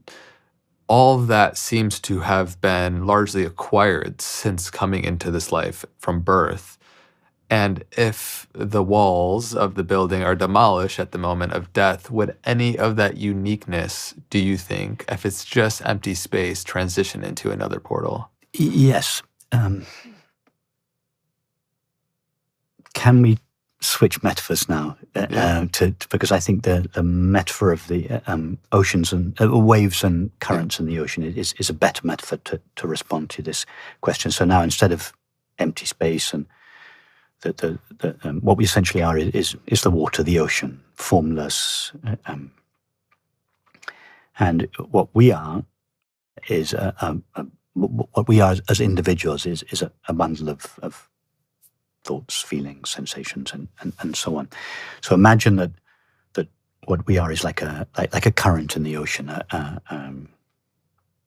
like a vortex of thoughts, images, memories, feelings, sensations, and so on, made only of the water of the ocean, but a localization of that water. The only stuff that's there is the one indivisible ocean, but we are a localization, and each current in the ocean is a slightly different shape, slightly different configuration of energies, just as every individual is a slightly different configuration of thoughts, feelings, and so on. So each current has its own uniqueness, and when one current looks at another current, it appears as a form. It has its own unique form and everything. Now, what happens when that current, I think this is your question, what happens when the current in the ocean, this vortex of energies, what happens when it dies? It disbands. It loses its integrity. It expands back into the ocean, and it gives up its content to the ocean. So that what before was a tight vortex of thoughts and feelings which constituted the individual, and that from a second-person point of view looked like a body, looked like a form, that the form, that the energies disperse, they just disperse out into the ocean as ripples. It's as if the current, it donates its experience to the ocean as it loses its form. I think something similar happens with us. The finite mind, the totality of our finite experience, our thoughts, our feelings, our utter uniqueness, our individuality, our memories, which now tightly configured. And when I look at bundle of energy, the bundle of thoughts and feelings that you are. I see your form, and it clearly defined form. But as the form dies, this tight vortex of energies, it disperses out into the broader medium of consciousness, and each of our finite minds, as it were, donates the entirety of its knowledge and experience to the broader medium of consciousness. So I don't think anything's lost. We lose our integrity, we use our form, but every thought and feeling, we just donate it to the whole as we lose our form. How could what was simply acquired in this life, perhaps cultivated, perhaps conditioned in the form of identity, personality, form, you said like a vortex of, I guess, energy of, if those are qualities and the wave of the ocean, returns, donates itself back to the ocean, it seems like what it truly is, its real essence, is the only thing that can join back with it. And so in terms of like us as individuals in our memory of self, do you think, and is it in your experience, that carries over to other existences, perhaps another life, thoughts of reincarnation? Possibly. Remember, all there is to a current or a wave in the ocean is the water. The water never ceases being water and becomes a finite wave. The ocean is always the ocean. It's always, so same thing, that there is only the one infinite reality. Call it consciousness, awareness, infinite being. It localizes itself, or seems to localize itself, as the activities of each of our minds. But it never actually ceases to be itself. So just as the wave and the current is the activity of the ocean, but always remains the same. Likewise, each of us, as apparently finite minds, are the activity of infinite awareness. So nothing new ever comes into existence. New forms appear, but the reality of all of those forms, of all of us, it is the one infinite reality, consciousness. Just like the waves and the oceans are just, no new substance comes into existence when a new wave or current appears. And likewise, when they disappear, nothing goes out of existence. The ocean just loses a temporary name and form. Well, when we come into existence, awareness assumes a new name and form, and then it loses that name and form as the ripples that constitute our current or our wave are dispersed into the broader medium of the ocean. And to now answer your question, there's nothing to suggest that those ripples that have lost their integrity as this form but have been donated to the ocean may not coalesce later, or some of those ripples may coalesce later and begin to form the beginning of a new wave or a new current, in which case some of the contents of the previous current will reappear in the new current. So the new current will share some of the characteristics of the old current, because the new current is made out of the residual energies that were dispersed into the ocean when that current dissolved. And that would be a theory of reincarnation that was consistent with this understanding. So that's possible, yes. And just to respond to one last thing you said, there could be some feeling of continuity.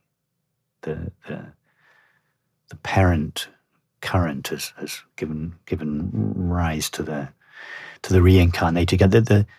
But the real continuity is not the content of the two currents. It's the water that is the reality of both.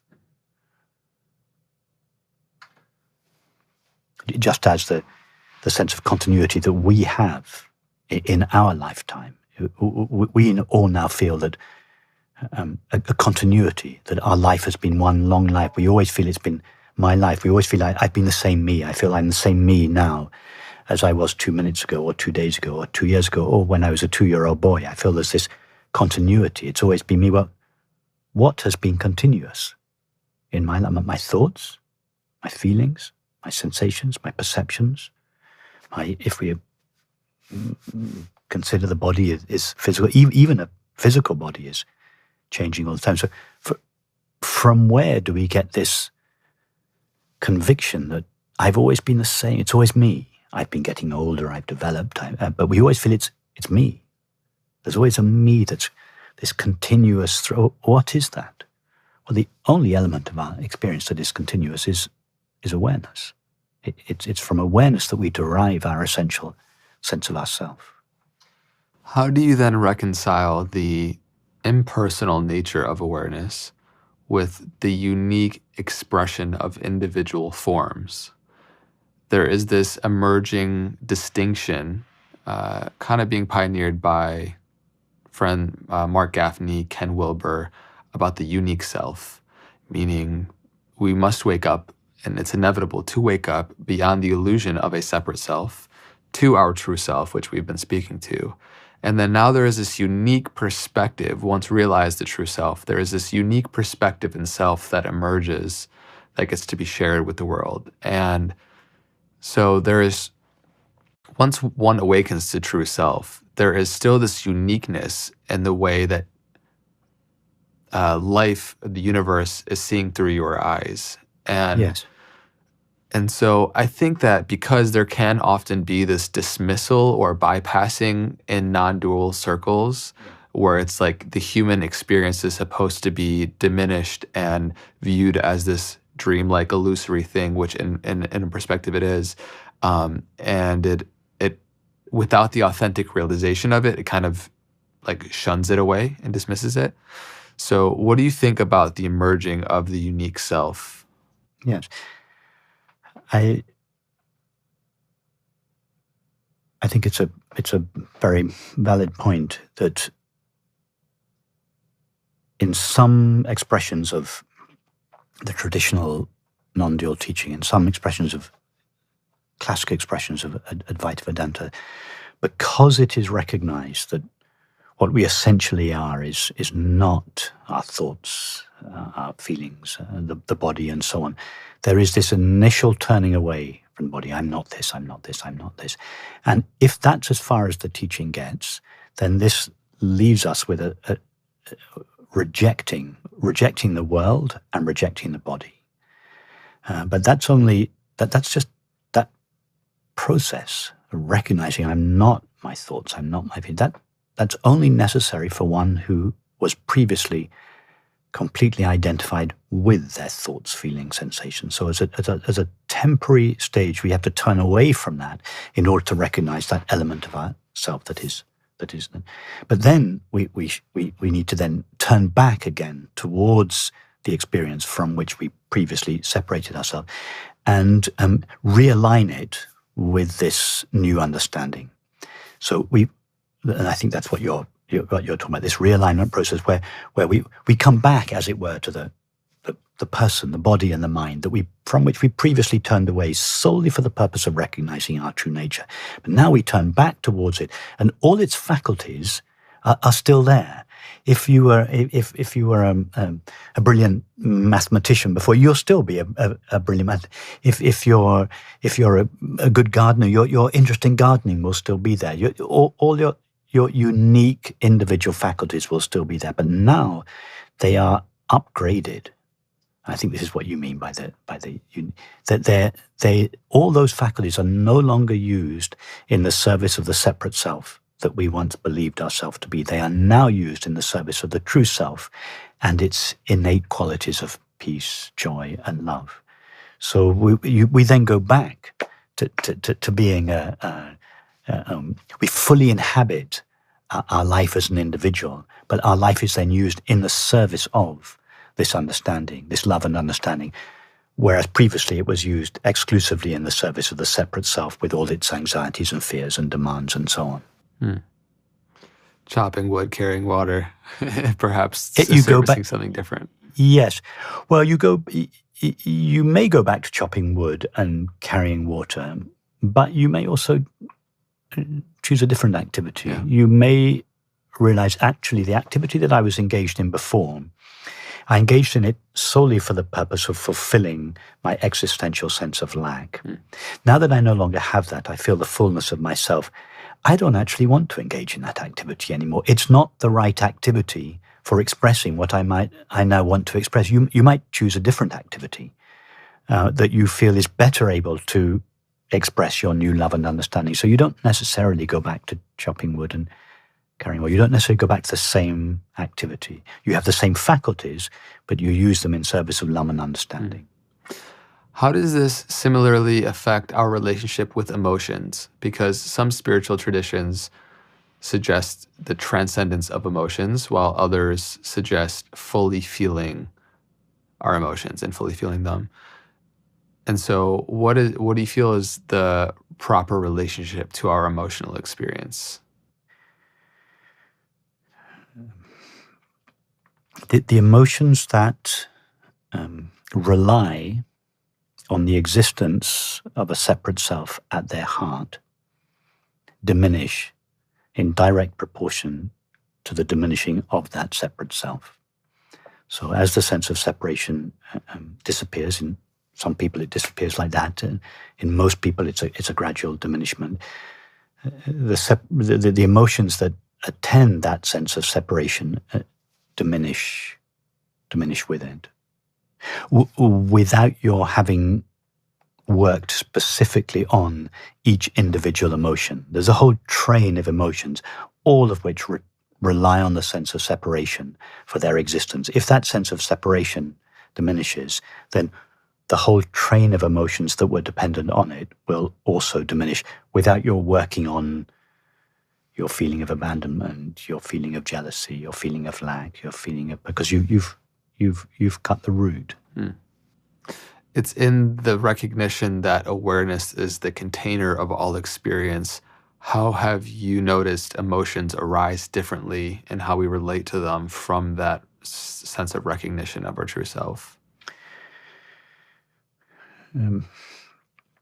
First of all, there's less engagement with afflictive emotions because you feel more, I am the space, and this emotion is just an old habit, a knot of hurt, upset, jealousy, irritation, anger. So you feel, whereas you previously used to feel, I am that emotion, and we used to even express this in our language, I am sad, you now feel, I feel sad. I feel the sadness. I'm not the sadness, but I feel it. So that's already one step back. You may not formulate it to yourself in this way, but you have actually taken a step back. You're standing in your true nature. I feel the sadness, but I'm not the sadness. So there's this distance. Your emotions, they still arise to begin with, but they don't have that persuasive power. You don't lose yourself in them. They still appear. They're still unpleasant, but they appear. There's less resistance to them because you know there's something you experience. You don't have such an agenda with them. There's no need to get rid of them because you know that deep down that they're a passing cloud. So you tend to be more compassionate with yourself. There's not this agenda. There's not this judgment of emotions. That there's a allowing of them. But then in time, because we're no longer engaged with the emotion, we're no longer feeding the emotion, and in particular, we're no longer feeding the separate self around whom the emotion, or on whose behalf the emotion arises. In time, those emotions begin to diminish because you're no longer standing as the hurt self. You are standing as the open, empty space of awareness that cannot be hurt. So then the feeling of hurt, it can no longer arise because the self that feels hurt, you can't hurt this space.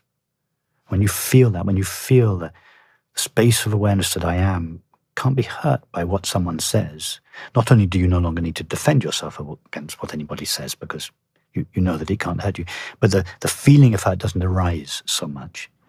It really feels, at least in my experience, there's less of this immediate reactionary energy to defend a sense of personhood. like when the identification has been lessened and it's not as strongly gripped, then like you're mentioning, we don't have the feeling or the need to immediately defend it. And of course, that has a profound effect on our relationships, because you say something that I think is untrue or unjust or unkind, and I don't immediately defend myself by attacking you. I just hear what you say. It may provoke a feeling of resistance, but then I don't act on that. Just resistance rises, it falls, and we carry on our conversation. It may be necessary to address what you said or not, but it doesn't break the feeling of shared being. But normally the emotion rises up, and immediate that feeling of connection, the feeling of love is then lost. You feel hurt and angry, and we all know where that goes. So yes, that has a profound, not only does it have a profound effect on one's own internal emotional state, it has a very profound effect on one's relationships, intimate or otherwise. Ram Dass said, if you think you're enlightened, spend a week at Thanksgiving with your family or something along those lines. Yes. It feels like we are tested most in our familiar relationships where there's the historic conditioning and perception of who you have been in relation to them through development. And so there's a sense of expectancy of that personhood to continue showing up. Yes. And is probably the most testing area or arena to see if you can still create that sense of spaciousness when responding. Yes, and a very good preparation for that is not only when you've gone home and for Thanksgiving and you're in the midst of your family, but even now, a month away, you can think of members of your family that you have conflict with, that when you're together with them, the old habits are so strong that you just immediately get into a state of tension with them. But you can think about that person now, and when you think of them, all you know about them is that they are the same being that you are. Whatever the conflict, whatever's happened in your childhood, whatever has happened in the intervening years, you see that person primarily as the same being that you are. That is tremendously healing. Would you say, because that's very practical, like as we go home for the holidays or, meet with our family, is there another additional, I guess, tool we can use in the immediate moment where we would typically be conditioned to react? What have you found is something that we can either remind ourselves in, like perhaps that the other is self, or with our breath to give us a chance at more? Yes, okay. Well, not just thinking of the other as you're the same being that you are, but really feeling it. So feeling the other as your own being, irrespective of the history. That's the best.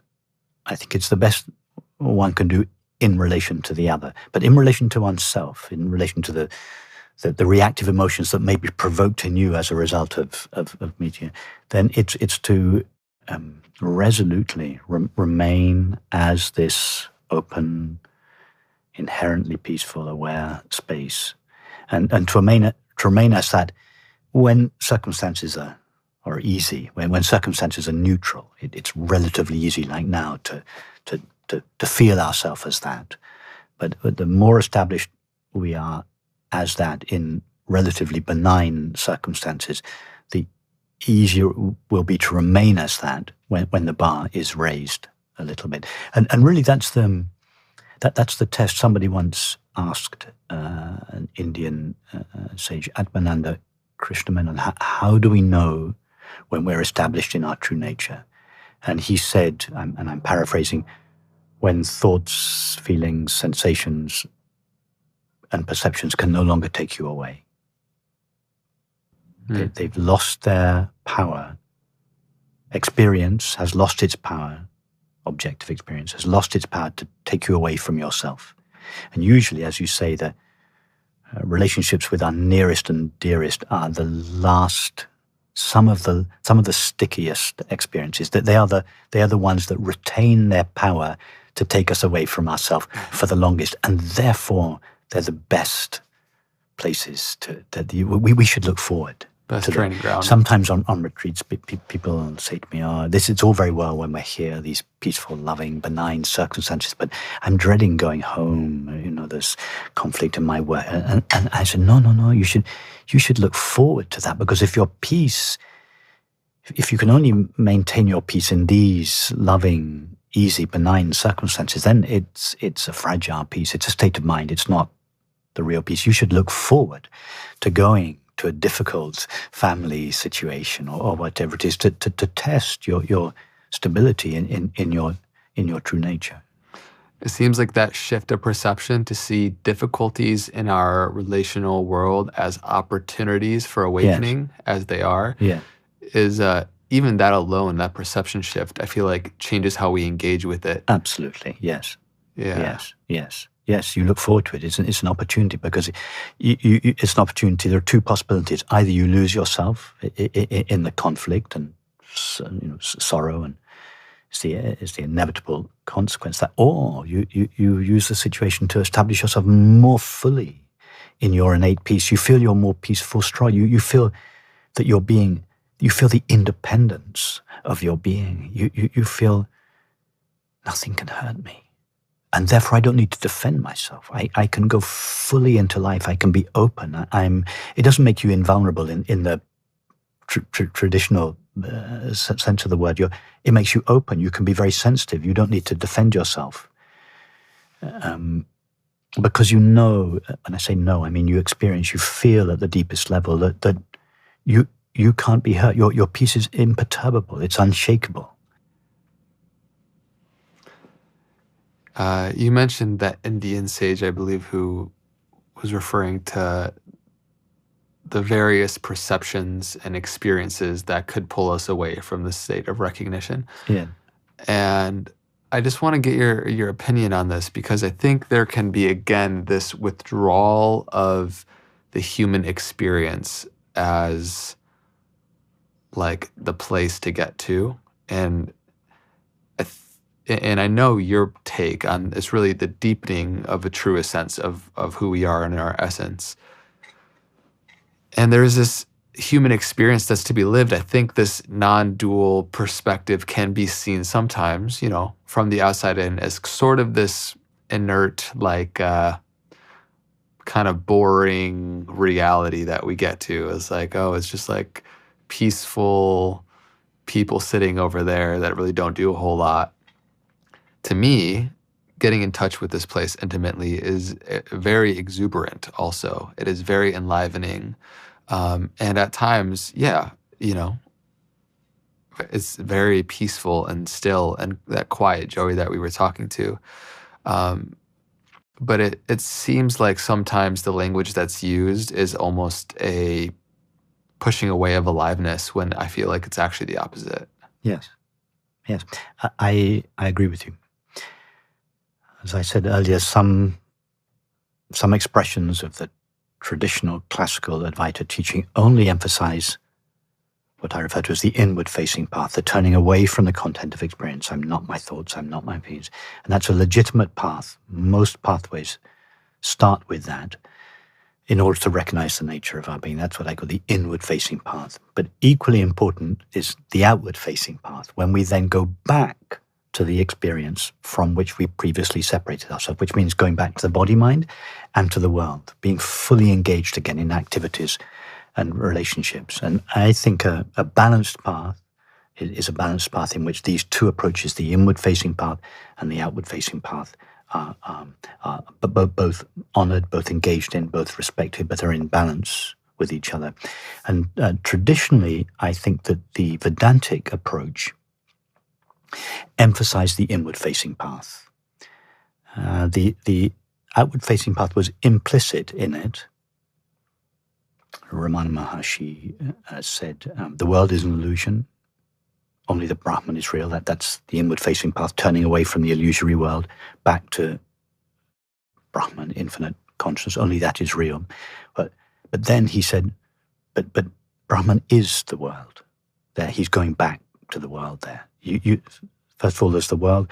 We turn away from the world. We go to ourself, but then we go back and unite our self consciousness with the world consciousness is the world. The world is consciousness. So, but in a lot of those teachings, the inward-facing path was emphasized, and the outward-facing path was implicit, but not often spoken about in the Vedantic tradition. In the Tantric traditions, I think the opposite is the case. The inward-facing path, the recognition of our true nature of pure awareness, is implicit and often spoken about, but it's not emphasized in the way it is in the Vedantic tradition. But our oneness with the entirety of experience, including our difficult emotions and everything that comes up, is emphasized. There's something beautiful in that, but there's also a danger in that, just as there's a danger of remaining exclusively on the Vedantic approach, that the danger that you describe of this sort of negative attitude towards the body and the world, a rejection of human experience. But it also has there's something very beautiful about it, this emphasis on the recognition of the nature of reality. That's really the great contribution that the Vedantic tradition made to society. The Vedantic approach, the danger is that you can think you're engaging in spiritual life and actually just use it for an excuse for being lost in the content of experience.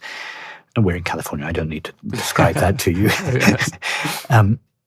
But the very beautiful, so that's the danger of it, but the very beautiful, the great contribution of the Tantric approach is this reintegration of the understanding with all aspects of our life. So I feel that the Vedantic and Tantric approaches, usually exponents of the two different traditions, take shots at each other to try and assert their superiority. I don't see it like that. I feel that they're actually two aspects of the same tradition.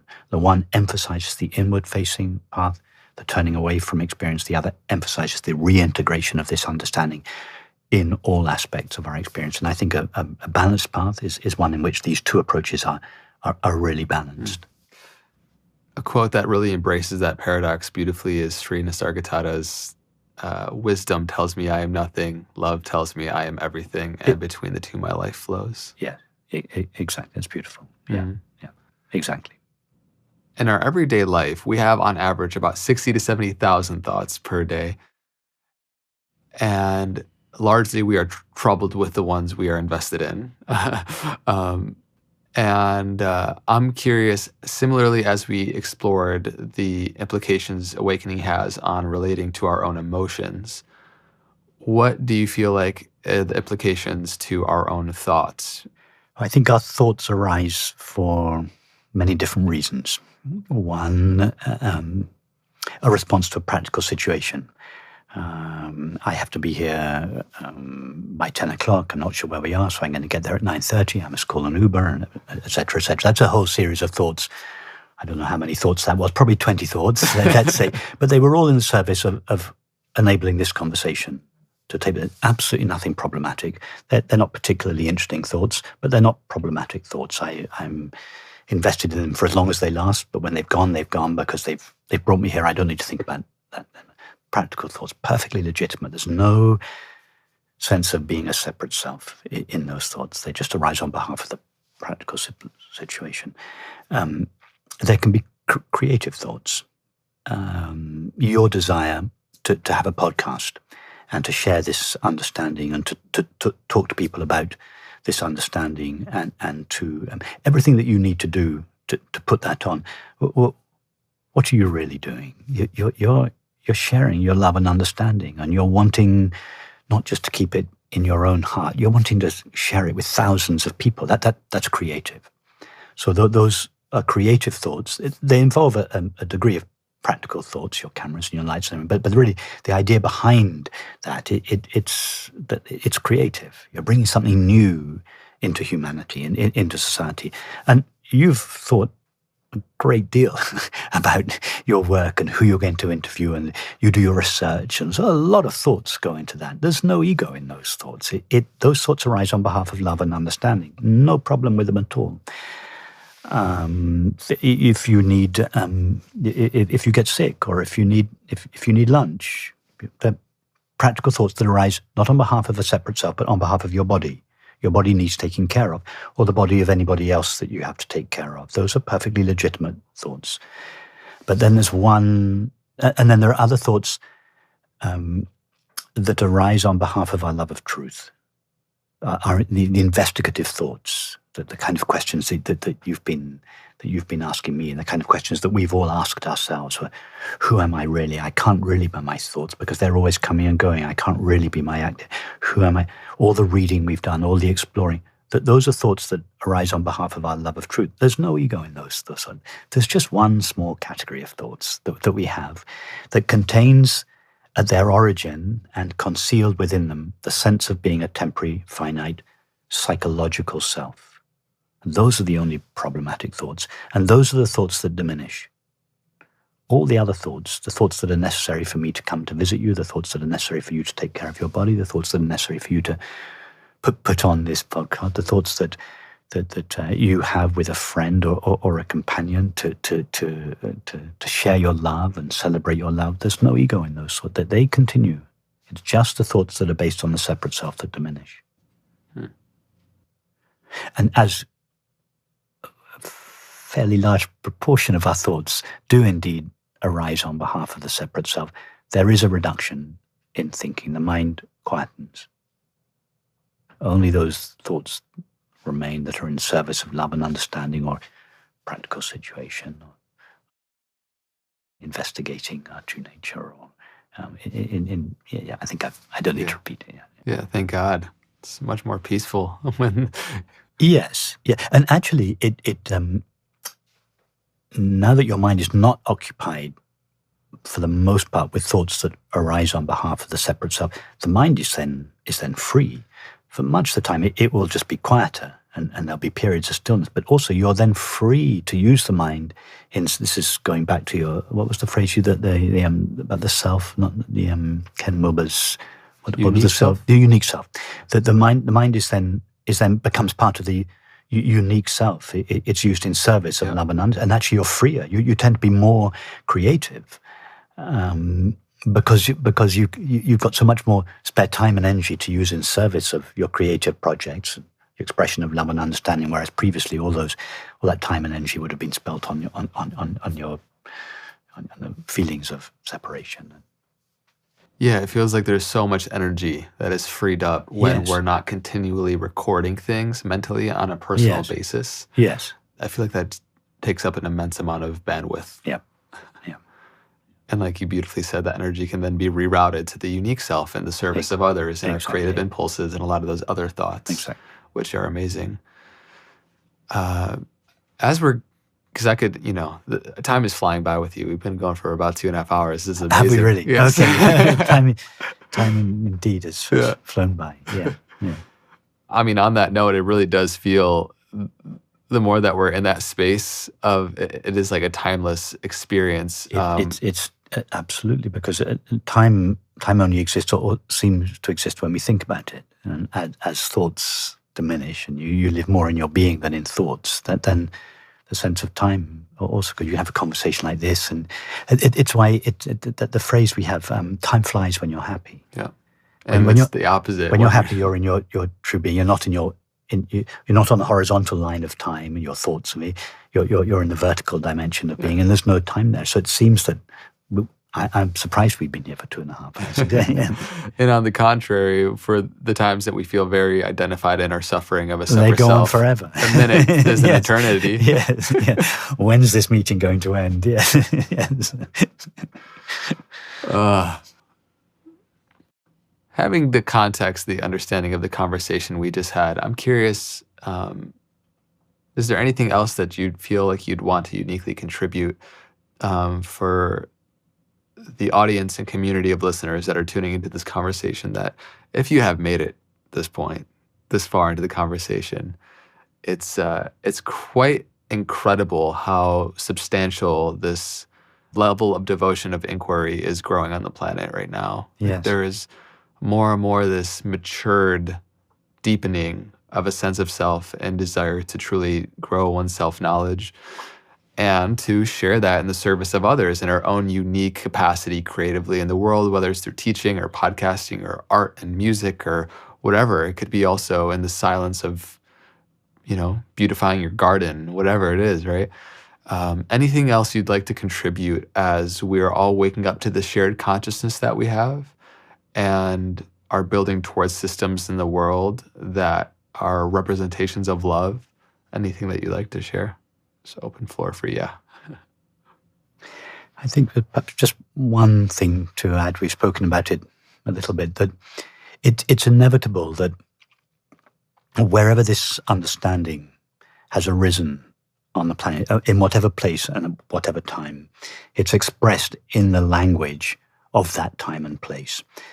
So for that reason, there are many, many different expressions of the same understanding, and sometimes the expressions are so different that they seem to conflict with each other, but the deep understanding that they express is the same understanding.